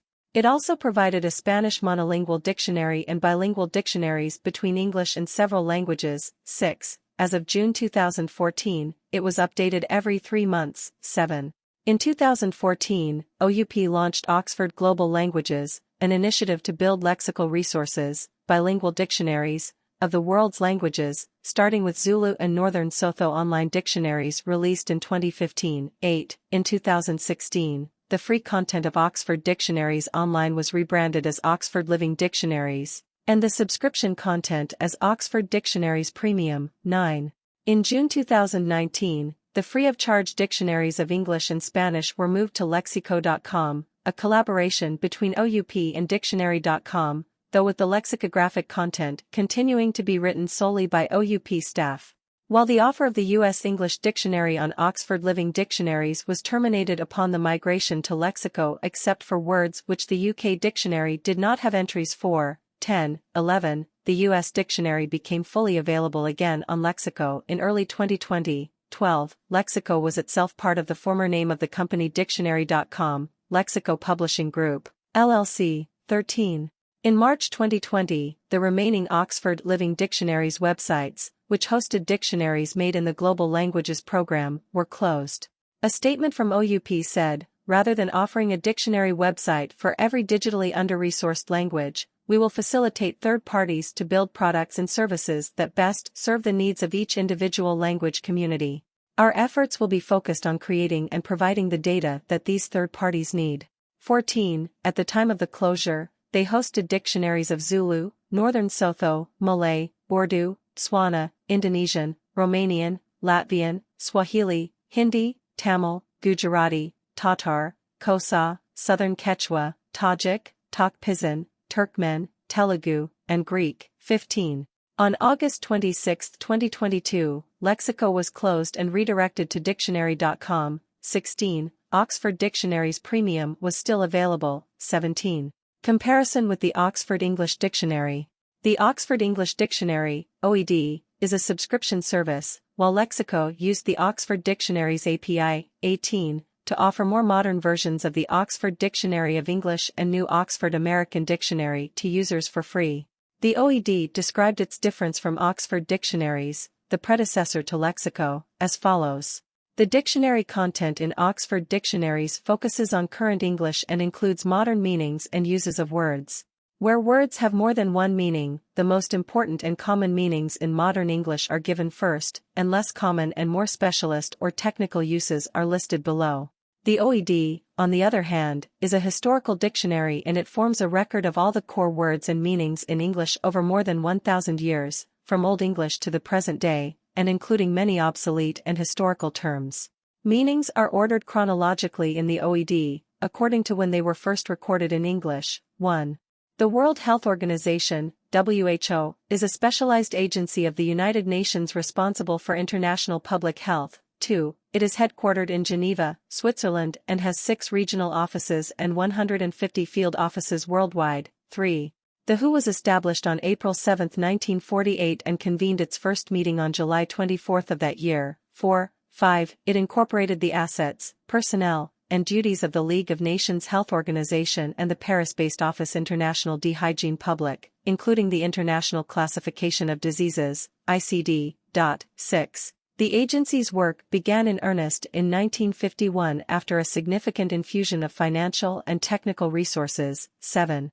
The WHO's official mandate is to promote health and safety while helping the vulnerable worldwide. It provides technical assistance to countries, sets international health standards, collects data on global health issues, and serves as a forum for scientific or policy discussions related to health. 2. Its official publication, the World Health Report, provides assessments of worldwide health topics. 8. The WHO has played a leading role in several public health achievements, most notably the eradication of smallpox, the near eradication of polio, and the development of an Ebola vaccine. Its current priorities include communicable diseases, particularly HIV/AIDS, Ebola, COVID-19, malaria and tuberculosis, non-communicable diseases such as heart disease and cancer, healthy diet, nutrition, and food security, occupational health, and substance abuse. The agency advocates for universal health care coverage, engagement with the monitoring of public health risks, coordinating responses to health emergencies, and promoting health and well-being generally. 9. The WHO is governed by the World Health Assembly, WHA, which is composed of its 194 member states. The WHA elects and advises an executive board made up of 34 health specialists, selects the WHO's chief administrator, the Director General, currently Tedros Adhanom Ghebreyesus of Ethiopia, wink with a frown 10, sets goals and priorities, and approves the budget and activities. The WHO is funded primarily by contributions from member states, both assessed and voluntary, followed by private donors. Its total approved budget for 2020 to 2021 is over $7.20 billion, 2.11, while the approved budget for 2022 to 2023 is over $6.2 billion. History. Origin and founding. The International Sanitary Conferences, ISC, the first of which was held on June 23, 1851, were a series of conferences that took place until 1938, about 87 years. 12. The first conference, in Paris, was almost solely concerned with cholera, which would remain the disease of major concern for the ISC for most of the 19th century. With the etiology, causation, even the communicability, of many epidemic diseases still uncertain and a matter of scientific argument, international agreement on appropriate measures was difficult to reach. 12. 7 of these international conferences, spanning 41 years, were convened before any resulted in a multi-state international agreement. The 7th conference, in Venice in 1892, finally resulted in a convention. It was concerned only with the sanitary control of shipping traversing the Suez Canal, and was an effort to guard against importation of cholera. 1365. 5 years later, in 1897, a convention concerning the bubonic plague was signed by 16 of the 19 states attending the Venice Conference. While Denmark, Sweden, Norway, and the U.S. did not sign this convention, it was unanimously agreed that the work of the prior conferences should be codified for implementation. 14. Subsequent conferences, from 1902 until the final one in 1938, widened the diseases of concern for the ISC, and included discussions of responses to yellow fever, brucellosis, leprosy, tuberculosis, and typhoid. 15. In part as a result of the successes of the conferences, the Pan American Sanitary Bureau, 1902, and the Office International de Hygiene Publique, 1907, were soon founded. When the League of Nations was formed in 1920, it established the Health Organization of the League of Nations. After World War II, the United Nations absorbed all the other health organizations to form the WHO. 16. Establishment. During the 1945 United Nations Conference on International Organization, Seeming Z, a delegate from China, conferred with Norwegian and Brazilian delegates on creating an international health organization under the auspices of the new United Nations. After failing to get a resolution passed on the subject, Alger Hiss, the Secretary-General of the conference, recommended using a declaration to establish such an organization. Z and other delegates lobbied and a declaration passed calling for an international conference on health. 17. The use of the word world, rather than international, emphasized the truly global nature of what the organization was seeking to achieve. 18. The Constitution of the World Health Organization was signed by all 51 countries of the United Nations, and by 10 other countries. On 22 July 1946, 19, it thus became the first specialized agency of the United Nations to which every member subscribed. 20, its constitution formally came into force on the first World Health Day on April 7, 1948, when it was ratified by the 26th member state. 19. The first meeting of the World Health Assembly finished on July 24, 1948, having secured a budget of $5 million, then £1,250,000, for the 1949 year. G. Brock Chisholm was appointed Director General of the WHO, having served as Executive Secretary and a founding member during the planning stages. 21-18, while Andrea Stamper was the Assembly's first president. Its first priorities were to control the spread of malaria, tuberculosis and sexually transmitted infections, and to improve maternal and child health, nutrition and environmental hygiene. 22, its first legislative act was concerning the compilation of accurate statistics on the spread and morbidity of disease. 18. The logo of the World Health Organization features the rod of Asclepius as a symbol for healing. 23. In 1959, the Hussain Agreement WHA 12-40 with the International Atomic Energy Agency, IEA, which says frowny face 24. Whenever either organization proposes to initiate a program or activity on a subject in which the other organization has or may have a substantial interest, the first party shall consult the other with a view to adjusting the matter by mutual agreement.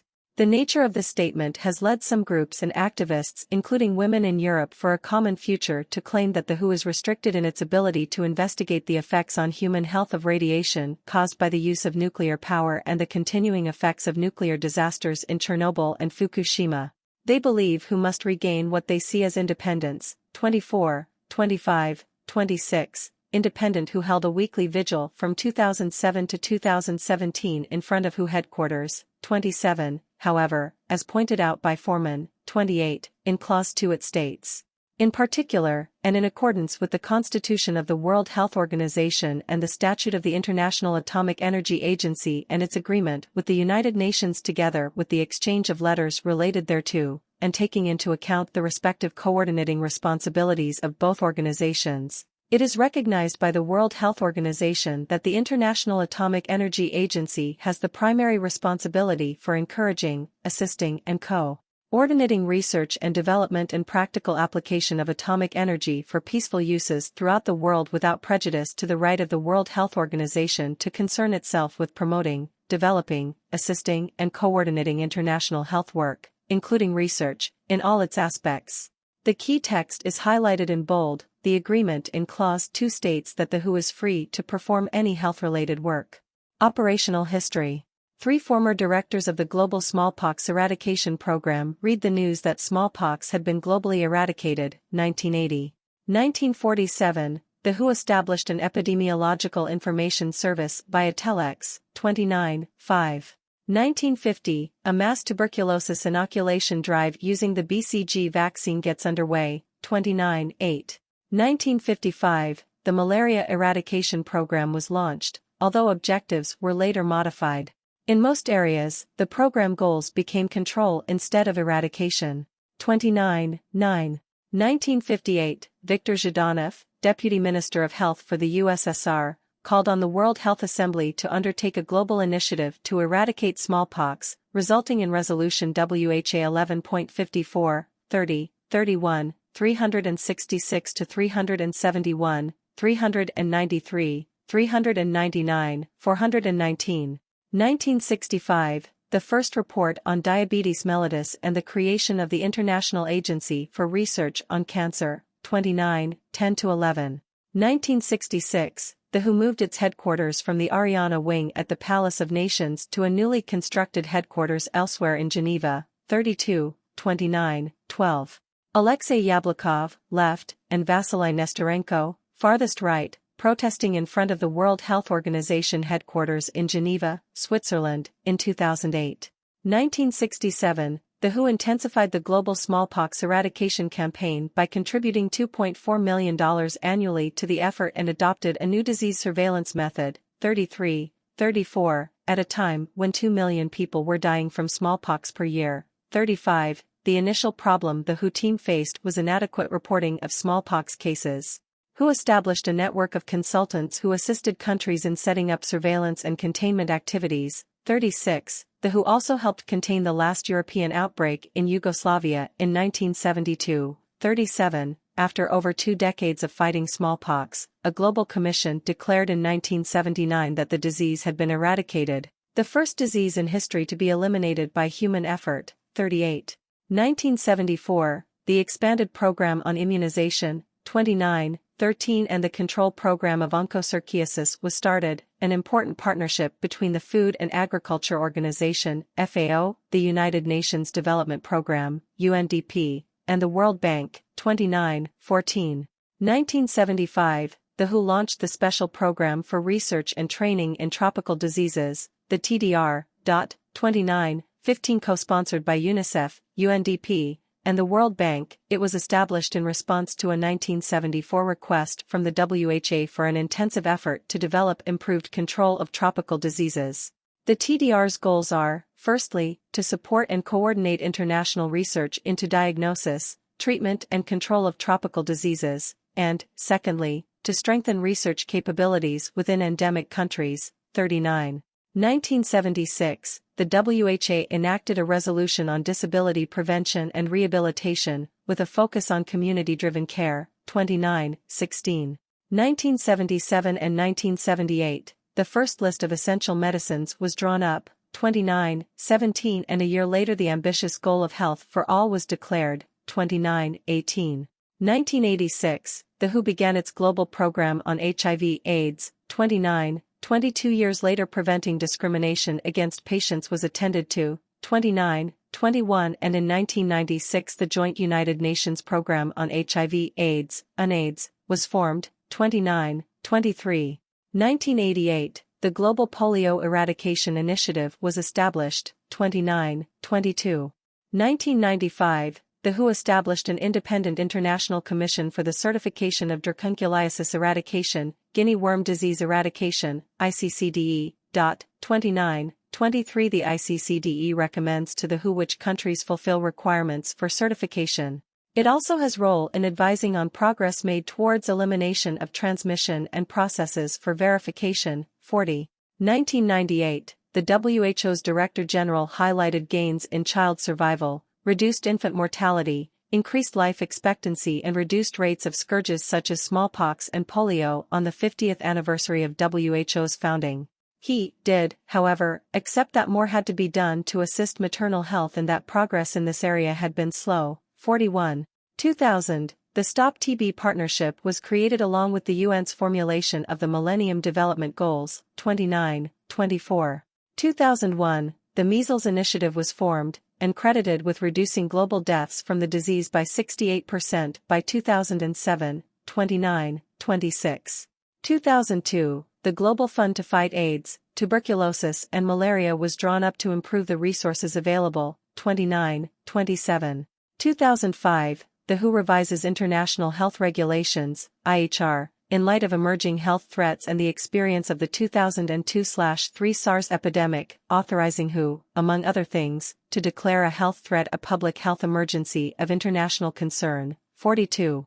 2006, the WHO endorsed the world's first official HIV/AIDS toolkit for Zimbabwe, which formed the basis for global prevention, treatment, and support the plan to fight the AIDS pandemic. 43. Better source needed.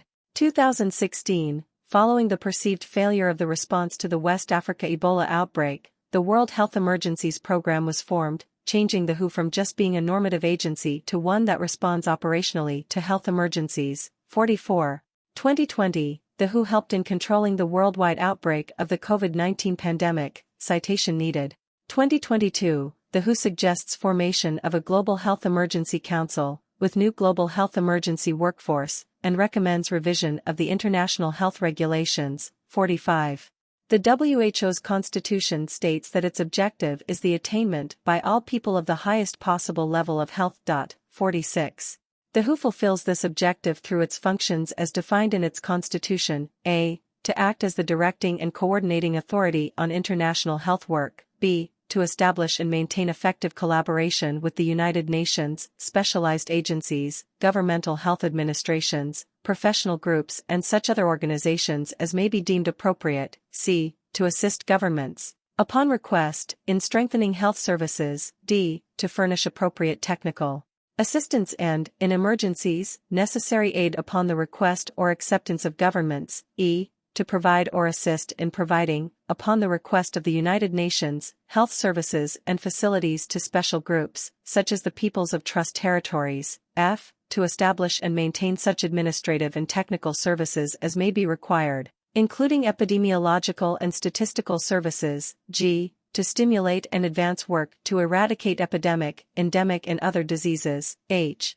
To promote, in cooperation with other specialized agencies where necessary, the prevention of accidental injuries, i. To promote, in cooperation with other specialized agencies where necessary, the improvement of nutrition, housing, sanitation, recreation, economic or working conditions and other aspects of environmental hygiene. J. To promote cooperation among scientific and professional groups which contribute to the advancement of health. K. To propose conventions, agreements and regulations, and make recommendations with respect to international health matters and to perform. Citation needed.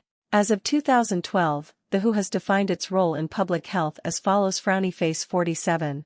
Providing leadership on matters critical to health and engaging in partnerships where joint action is needed.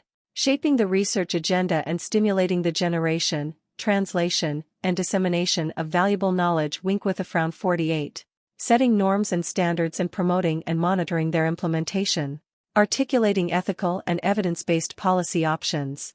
Providing technical support, catalyzing change, and building sustainable institutional capacity, and monitoring the health situation and assessing health trends.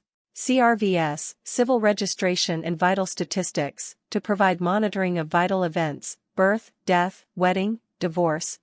49. Since the late 20th century, the rise of new actors engaged in global health such as the World Bank, the Bill and Melinda Gates Foundation, the U.S. President's Emergency Plan for AIDS Relief, PEPFAR, and dozens of public-private partnerships for global health have weakened the WHO's role as a coordinator and policy leader in the field. Subsequently, there are various proposals to reform or reorient the WHO's role and priorities in public health, ranging from narrowing its mandate to strengthening its independence and authority. 50. Communicable diseases. The 2012 to 2013 WHO budget identified 5 areas among which funding was distributed. 51. 5. 22 of those 5 areas related to communicable diseases. The first, to reduce the health, social and economic burden of communicable diseases in general. The second, to combat HIV, AIDS, malaria and tuberculosis in particular. 51. 5. 26. As of 2015, the World Health Organization has worked within the UNAIDS network and strives to involve sections of society other than health to help deal with the economic and social effects of HIV/AIDS. 52. In line with UNAIDS, WHO has set itself the interim task between 2009 and 2015 of reducing the number of those aged 15 to 24 years who are infected by 50%, reducing new HIV infections in children by 90%, and reducing HIV-related deaths by 25%. 53. In 2003, the WHO denounced the Roman Curia's health department's opposition to the use of condoms, saying, "These incorrect statements about condoms and HIV are dangerous when we are facing a global pandemic which has already killed more than 20 million people, and currently affects at least 42 million. 54. As of 2009, the Catholic Church remains opposed to increasing the use of contraception to combat HIV/AIDS. 55. At the time, the World Health Assembly President, Guyana's Health Minister Leslie Ramsamy, condemned Pope Benedict's opposition to contraception, saying he was trying to create confusion and impede proven strategies in the battle against the disease. 56. During the 1970s, WHO had dropped its commitment to a global malaria eradication campaign as too ambitious. It retained a strong commitment to malaria control. WHO's Global Malaria Program works to keep track of malaria cases and future problems in malaria control schemes. As of 2012, the WHO was to report as to whether RTS/AS01 were a viable malaria vaccine. For the time being, insecticide-treated mosquito nets and insecticide sprays are used to prevent the spread of malaria, as are anti-malarial drugs, particularly to vulnerable people such as pregnant women and young children. 57. Between 1990 and 2010, WHO's help has contributed to a 40% decline in the number of deaths from tuberculosis, and since 2005, over 46 million people have been treated and an estimated 7 million lives saved through practices advocated by WHO. These include engaging national governments in their financing, early diagnosis, standardizing treatment, monitoring of the spread and effect of tuberculosis, and stabilizing the drug supply. It has also recognized the vulnerability of victims of HIV/AIDS to tuberculosis. 58. In 1988, WHO launched the Global Polio Eradication Initiative to eradicate polio. 59. It has also been successful in helping to reduce cases by 99% since WHO partnered with Rotary International, the U.S. Centers for Disease Control and Prevention, CDC, the United Nations Children's Fund, UNICEF, and smaller organizations. As of 2011, it has been working to immunize young children and prevent the re-emergence of cases in countries declared polio-free. 60. In 2017, a study was conducted as to why polio vaccines may not be enough to eradicate the virus and conduct new technology. Polio is now on the verge of extinction, thanks to a global vaccination drive. The World Health Organization, WHO, stated the eradication program has saved millions from deadly disease. 61. In 2007, the WHO organized work on pandemic influenza vaccine development through clinical trials in collaboration with many experts and health officials. 62. A pandemic involving the H1N1 influenza virus was declared by the then Director General Margaret Chan in April 2009. 63. Margaret Chan declared in 2010 that the H1N1 has moved into the post-pandemic period. 64. By the post-pandemic period, critics claimed the WHO had exaggerated the danger, spreading fear and confusion rather than immediate information. 65. Industry experts countered that the 2009 pandemic had led to unprecedented collaboration between global health authorities, scientists, and manufacturers, resulting in the most comprehensive pandemic response ever undertaken, with a number of vaccines approved for use 3 months after the pandemic declaration. This response was only possible because of the extensive preparations undertaken during the last decade. 66. The World Health Organization definition of neglected tropical disease has been criticized to be restrictive, focusing only on communicable disease, and described as a form of epistemic injustice, where conditions like snakebite are forced to be framed as a medical problem. 67. Non-communicable diseases. One of the 13 WHO priority areas is aimed at the prevention and reduction of disease, disability and premature deaths from chronic non-communicable diseases, mental disorders, violence and injuries, and visual impairment, which are collectively responsible for almost 71% of all deaths worldwide. 51, 68, 69. The Division of Non-Communicable Diseases for Promoting Health through the Reproductive Health has published the magazine, Entre Nous, across Europe since 1983. 70. WHO is mandated under 2 of the International Drug Control Conventions, Single Convention on Narcotic Drugs, 1961 and Convention on Psychotropic Substances, 1971, to carry out scientific assessments of substances for international drug control. Through the WHO Expert Committee on Drug Dependence, ECDD, it can recommend changes to scheduling of substances to the United Nations Commission on Narcotic Drugs. 71. The ECDD is in charge of evaluating the impact of psychoactive substances on public health and their dependence-producing properties and potential harm to health, as well as considering their potential medical benefits and therapeutic applications. 72. Environmental health. The WHO estimates that 12.6 million people died as a result of living or working in an unhealthy environment in 2012. This accounts for nearly 1 in 4 of total global deaths. Environmental risk factors, such as air, water, and soil pollution, chemical exposures, climate change, and ultraviolet radiation, contribute to more than 100 diseases and injuries. This can result in a number of pollution-related diseases. 2018, October 30th, November 1st, WHO's first global conference on air pollution and health, improving air quality, combating climate change, saving lives, organized in collaboration with UN Environment, World Meteorological Organization, WMO, and the Secretariat of the UN Framework Convention on Climate Change, UNFCCC. 73. Life course and lifestyle. WHO works to reduce morbidity and mortality and improve health during key stages of life, including pregnancy, childbirth, the neonatal period, childhood and adolescence, and improve sexual and reproductive health and promote active and healthy aging for all individuals, for instance with the Special Program on Human Reproduction, 51, 39-45, 74. It also tries to prevent or reduce risk factors for health conditions associated with use of tobacco, alcohol, drugs and other psychoactive substances, unhealthy diets and physical inactivity and unsafe sex. 51, 50-55, 75, 76. The WHO works to improve nutrition, food safety and food security and to ensure this has a positive effect on public health and sustainable development. 51, 66-71.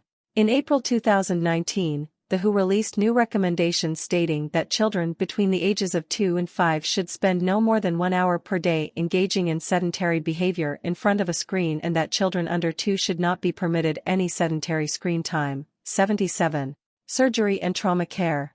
The World Health Organization promotes road safety as a means to reduce traffic-related injuries. 78. It has also worked on global initiatives in surgery, including emergency and essential surgical care. 79. Trauma care. 80. And safe surgery. 81. The WHO Surgical Safety Checklist is in current use worldwide in the effort to improve patient safety. 82.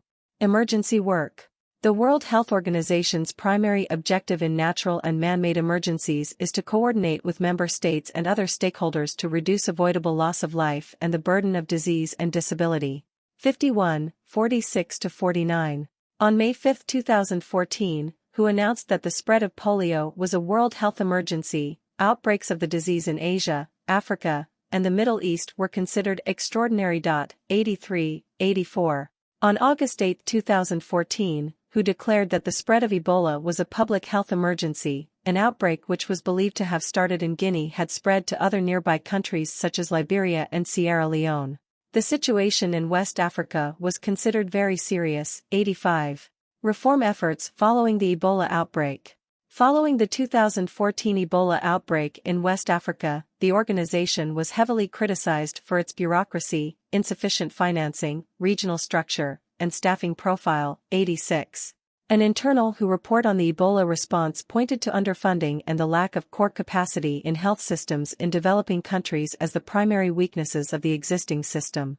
At the annual World Health Assembly in 2015, Director General Margaret Chan announced a $100 million contingency fund for rapid response to future emergencies. 87, 88, of which it had received $26.9 million by April 2016. For 2017 disbursement. WHO has budgeted an additional $494 million for its Health Emergencies Program in 2016-17, for which it had received $140 million by April 2016. 89. The program was aimed at rebuilding WHO capacity for direct action, which critics said had been lost due to budget cuts in the previous decade that had left the organization in an advisory role dependent on member states for on-the-ground activities. In comparison, billions of dollars have been spent by developed countries on the 2013 to 2016 Ebola epidemic and 2015 to 16 Zika epidemic. 90. Response to the COVID-19 pandemic. Main article: World Health Organization's response to the COVID-19 pandemic. Staffs of World Health Organization Bangladesh are in COVID vaccine program in Dhaka.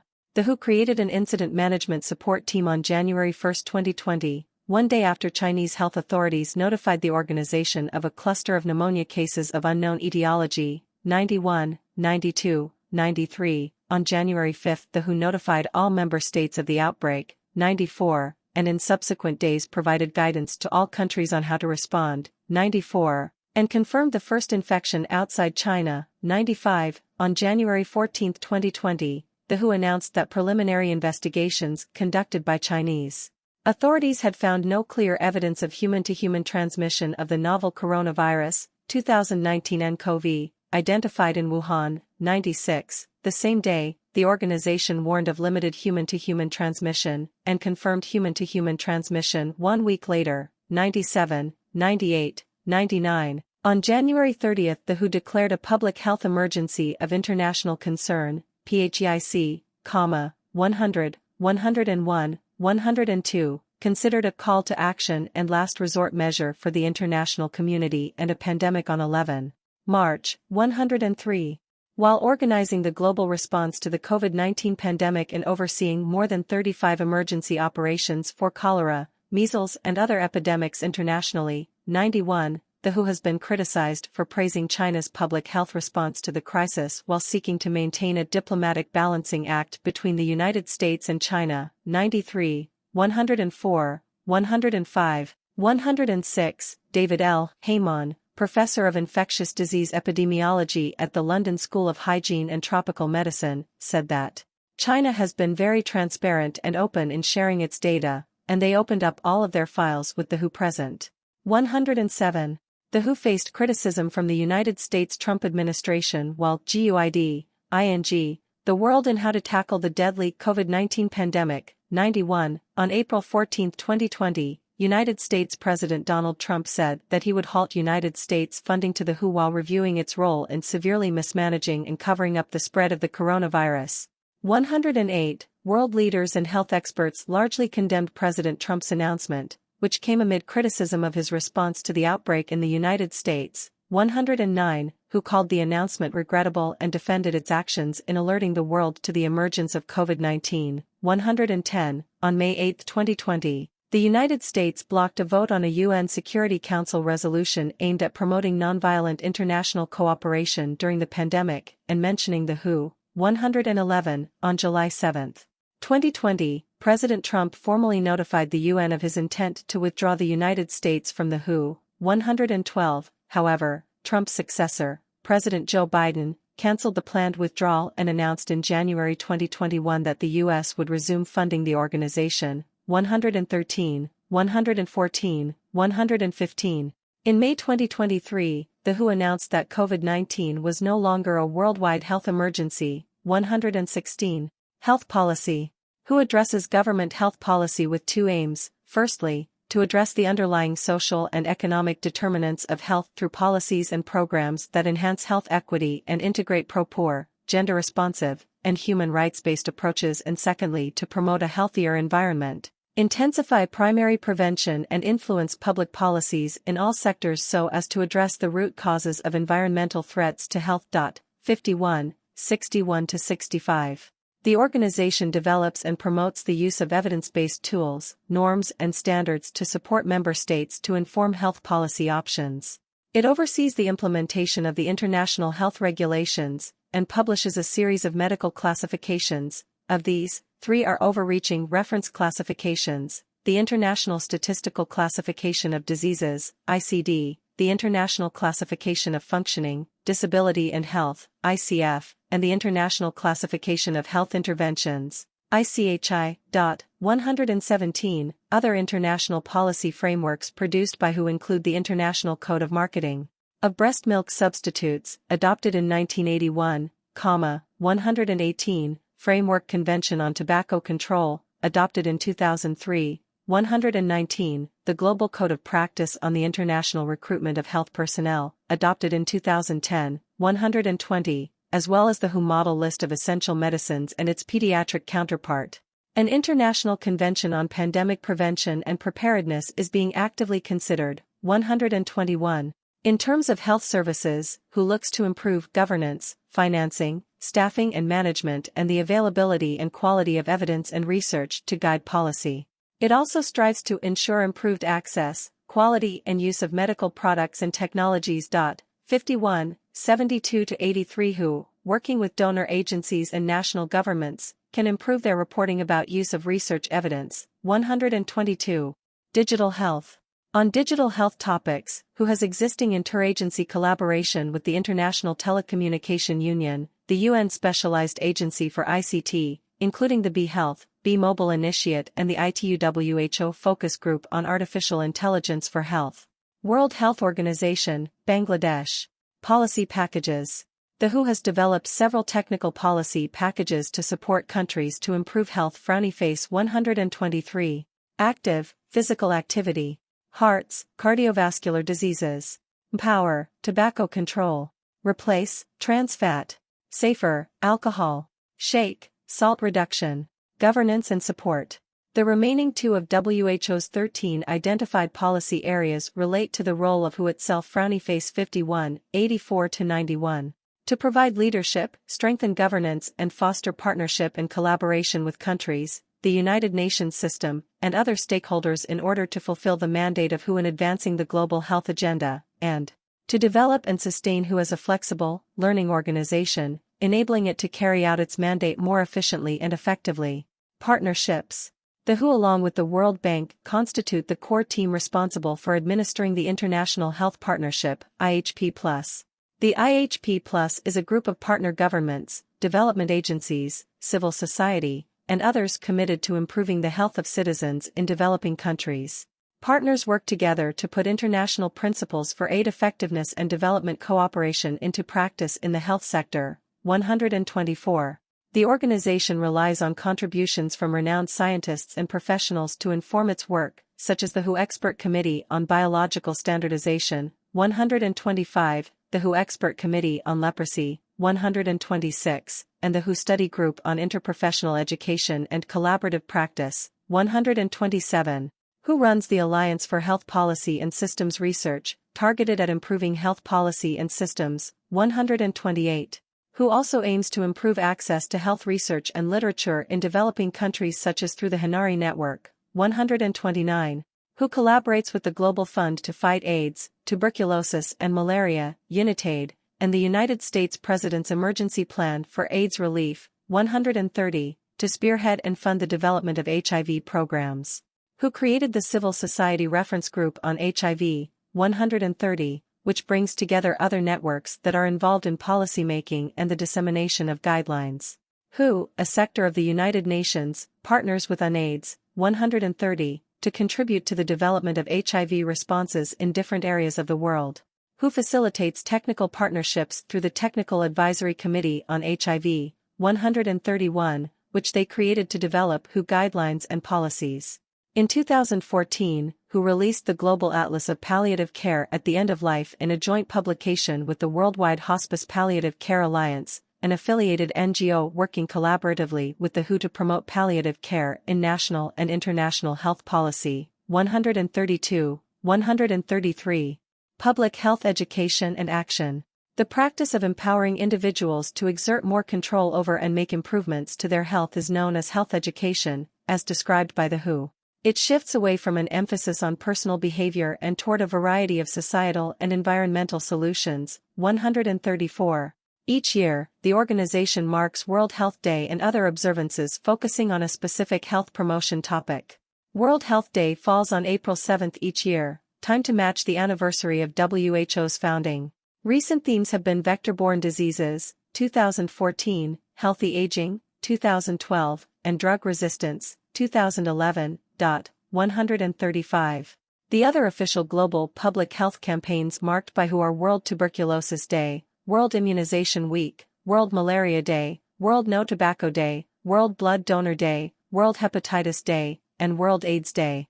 As part of the United Nations, the World Health Organization supports work towards the Millennium Development Goals, 136, of the 8 Millennium Development Goals, 3, reducing child mortality by 2/3, to reduce maternal deaths by 3/4, and to halt and begin to reduce the spread of HIV/AIDS, relate directly to the WHO's scope. The other 5 interrelate and affect world health, 137. Data handling and publications. The World Health Organization works to provide the needed health and well-being evidence through a variety of data collection platforms, including the World Health Survey covering almost 400,000 respondents from 70 countries, 138, and the Study on Global Aging and Adult Health, SAGE, covering over 50,000 persons over 50 years old in 23 countries. 139, the Country Health Intelligence Portal, CHIP, has also been developed to provide an access point to information about the health services that are available in different countries. 140, the information gathered in this portal is used by the countries to set priorities for future strategies or plans, implement, monitor, and evaluate it. The WHO has published various tools for measuring and monitoring the capacity of national health systems, 141, and health workforces, 142. The Global Health Observatory, GHO, has been the WHO's main portal which provides access to data and analyses for key health themes by monitoring health situations around the globe. 143. The WHO Assessment Instrument for Mental Health Systems, WHOAIMS, the WHO Quality of Life Instrument, HOQOL, and the Service Availability and Readiness Assessment, SARA, provide guidance for data collection. 144. Collaborative efforts between WHO and other agencies, such as through the Health Metrics Network, also aim to provide sufficient high-quality information to assist governmental decision-making. 145. WHO promotes the development of capacities in member states to use and produce research that addresses their national needs, including through the Evidence-Informed Policy Network, EVIPNet. 146. The Pan-American Health Organization, PAHO/AMRO, became the first region to develop and pass a policy on research for health approved in September 2009. 147. On December 10, 2013, a new WHO database, known as Maham Bank, went online. The database was launched on Human Rights Day, and is part of WHO's Quality Rights Initiative, which aims to end human rights violations against people with mental health conditions. The new database presents a great deal of information about mental health, substance abuse, disability, human rights, and the different policies, strategies, laws, and service standards being implemented in different countries. 148. It also contains important international documents and information. The database allows visitors to access the health information of WHO member states and other partners. Users can review policies, laws, and strategies and search for the best practices and success stories in the field of mental health. 148. The WHO regularly publishes a World Health Report, its leading publication, including an expert assessment of a specific global health topic. 149. Other publications of WHO include the Bulletin of the World Health Organization. 150. The Eastern Mediterranean Health Journal, overseen by EMRO, 151. The Human Resources for Health, published in collaboration with Biomed Central, 152, and the Pan American Journal of Public Health, overseen by PAHO/AMRO. 153. In 2016, the World Health Organization drafted a global health sector strategy on HIV. In the draft, the World Health Organization outlines its commitment to ending the AIDS epidemic by 2030 with interim targets for the year 2020. To make achievements towards these targets, the draft lists actions that countries and the WHO can take, such as a commitment to universal health coverage, medical accessibility, prevention and eradication of disease, and efforts to educate the public. Some notable points made in the draft include tailoring resources to mobilized regions where the health system may be compromised due to natural disasters, etc. Among the points made, it seems clear that although the prevalence of HIV transmission is declining, there is still a need for resources, health education, and global efforts to end this epidemic. 154. The WHO has a Framework Convention on Tobacco Implementation Database, which is one of the few mechanisms to help enforce compliance with the FCTC. 155. However, there have been reports of numerous discrepancies between it and national implementation reports on which it was built. As researchers Hoffman and Rizvi report, as of July 4, 2012, 361, 32.7%, of 1,104 countries' responses were misreported, 33.30%, were clear errors. Example, database indicated yes when report indicated no. 270, 24.5%, were missing despite countries having submitted responses, and 58.53%, were, in our opinion, misinterpreted by WHO staff. 156. WHO has been moving toward acceptance and integration of traditional medicine and traditional Chinese medicine, TCM. In 2022, the new International Statistical Classification of Diseases and Related Health Problems, ICD-11, will attempt to enable classifications from traditional medicine to be integrated with classifications from evidence-based medicine. Though Chinese authorities have pushed for the change, this and other support of the WHO for traditional medicine has been criticized by the medical and scientific community, due to lack of evidence and the risk of endangering wildlife hunted for traditional remedies. 157, 158, 159. A WHO spokesman said that the inclusion was not an endorsement of the scientific validity of any traditional medicine practice or the efficacy of any traditional medicine intervention. 158. International Agency for Research on Cancer. Further information, International Agency for Research on Cancer. The WHO subdepartment, the International Agency for Research on Cancer, IARC, conducts and coordinates research into the causes of cancer. 160. It also collects and publishes surveillance data regarding the occurrence of cancer worldwide. 161. Its Monographs program identifies carcinogenic hazards and evaluates environmental causes of cancer in humans. 162. 163.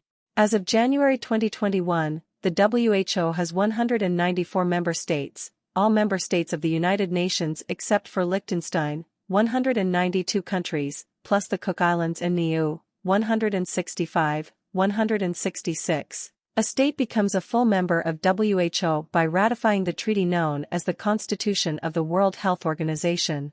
As of January 2021, it also had 2 associate members, Puerto Rico and Tokelau. 167, 166. The WHO two-year budget for 2022 to 2023 is paid by its 194 members and 2 associate members, 166. Several other countries have been granted observer status. Palestine is an observer as a national liberation movement recognized by the League of Arab States under United Nations Resolution 3118. The Sovereign Military Order of Malta, or Order of Malta, also attends on an observer basis.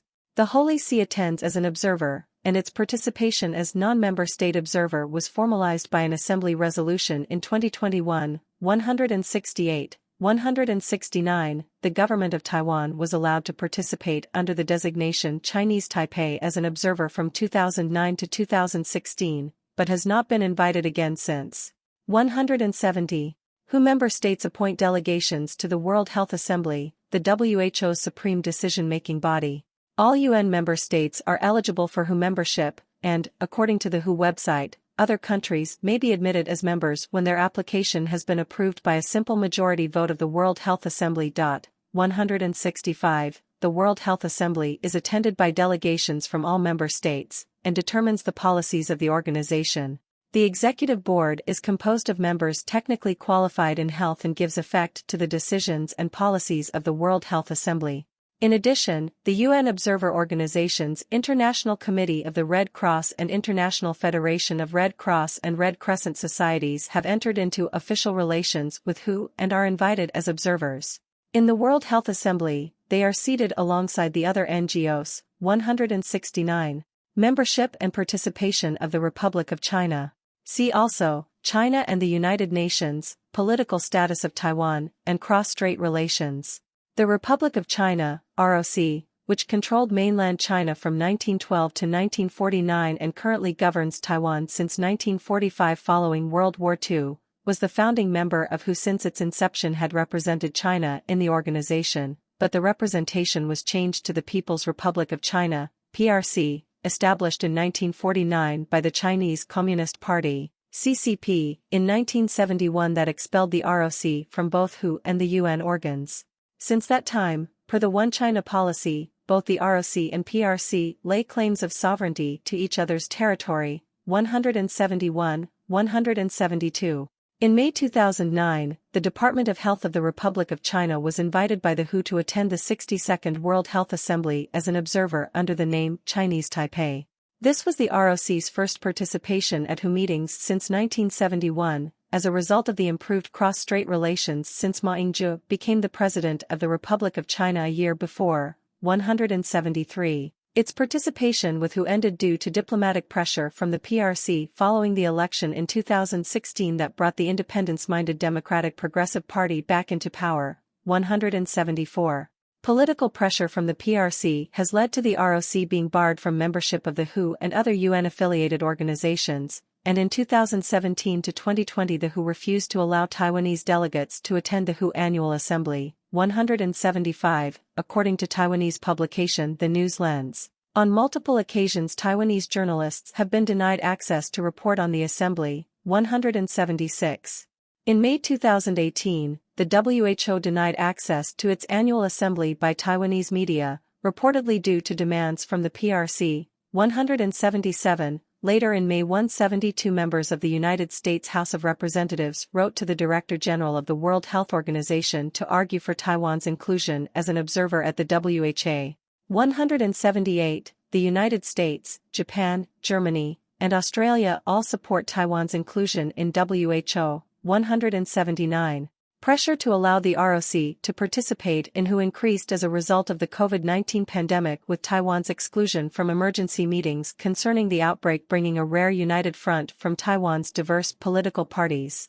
Taiwan's main opposition party, the Kuomintang, KMT, Chinese Nationalist Party, expressed their anger at being excluded, arguing that disease respects neither politics nor geography. China once again dismissed concerns over Taiwanese inclusion, with the foreign minister claiming that no one cares more about the health and well-being of the Taiwanese people than central government of the PRC. 180. During the outbreak, Canadian Prime Minister Justin Trudeau, 181, voiced his support for Taiwan's participation in WHO, as did Japanese Prime Minister Shinzo Abe. 174. in January 2020 the European Union, a WHO observer, backed Taiwan's participation in WHO meetings related to the coronavirus pandemic as well as their general participation, 182.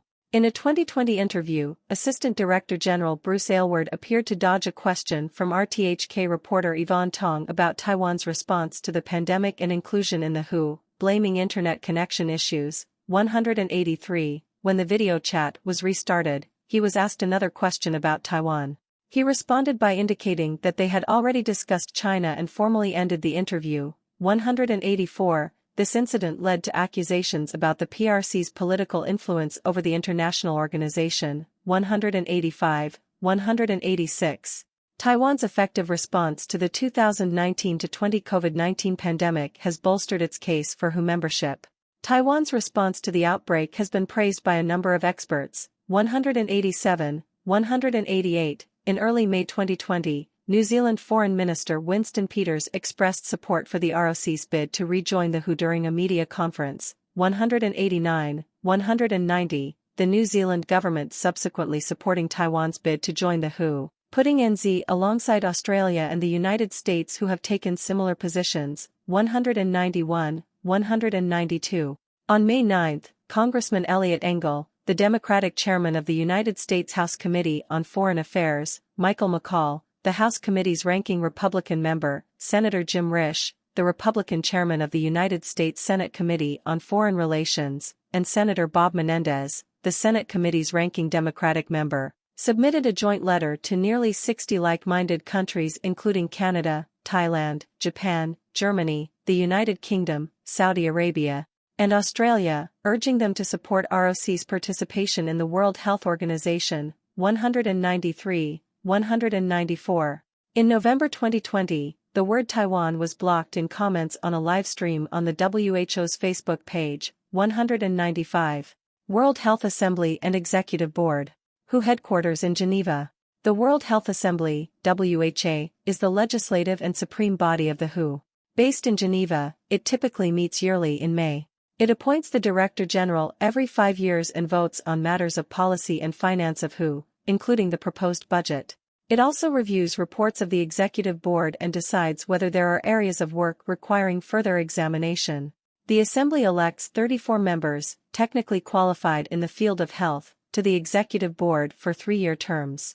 The main functions of the board are to carry out the decisions and policies of the Assembly, to advise it, and to facilitate its work. 196. As of June 2023, the chair of the Executive Board is Dr. Hanan Mohammed Al-Kawari of Qatar. 197. Director General. Main article, Director General of the World Health Organization. The head of the organization is the Director General, elected by the World Health Assembly. 198. The term lasts for 5 years, and Directors General are typically appointed in May, when the Assembly meets. The current Director General is Dr. Tedros Adhanom Ghebreyesus, who was appointed on 1 July 2017. 199. Global institutions. Apart from regional, country, and liaison offices, the World Health Assembly has also established other institutions for promoting and carrying on research. 200. International Agency for Research on Cancer, IARC, 201. Personnel. The WHO employs 7,000 people in 149 countries and regions to carry out its principles. 202. In support of the principle of a tobacco-free work environment, the WHO does not recruit cigarette smokers. 203. The organization has previously instigated the Framework Convention on Tobacco Control in 2003. 204. Goodwill Ambassadors.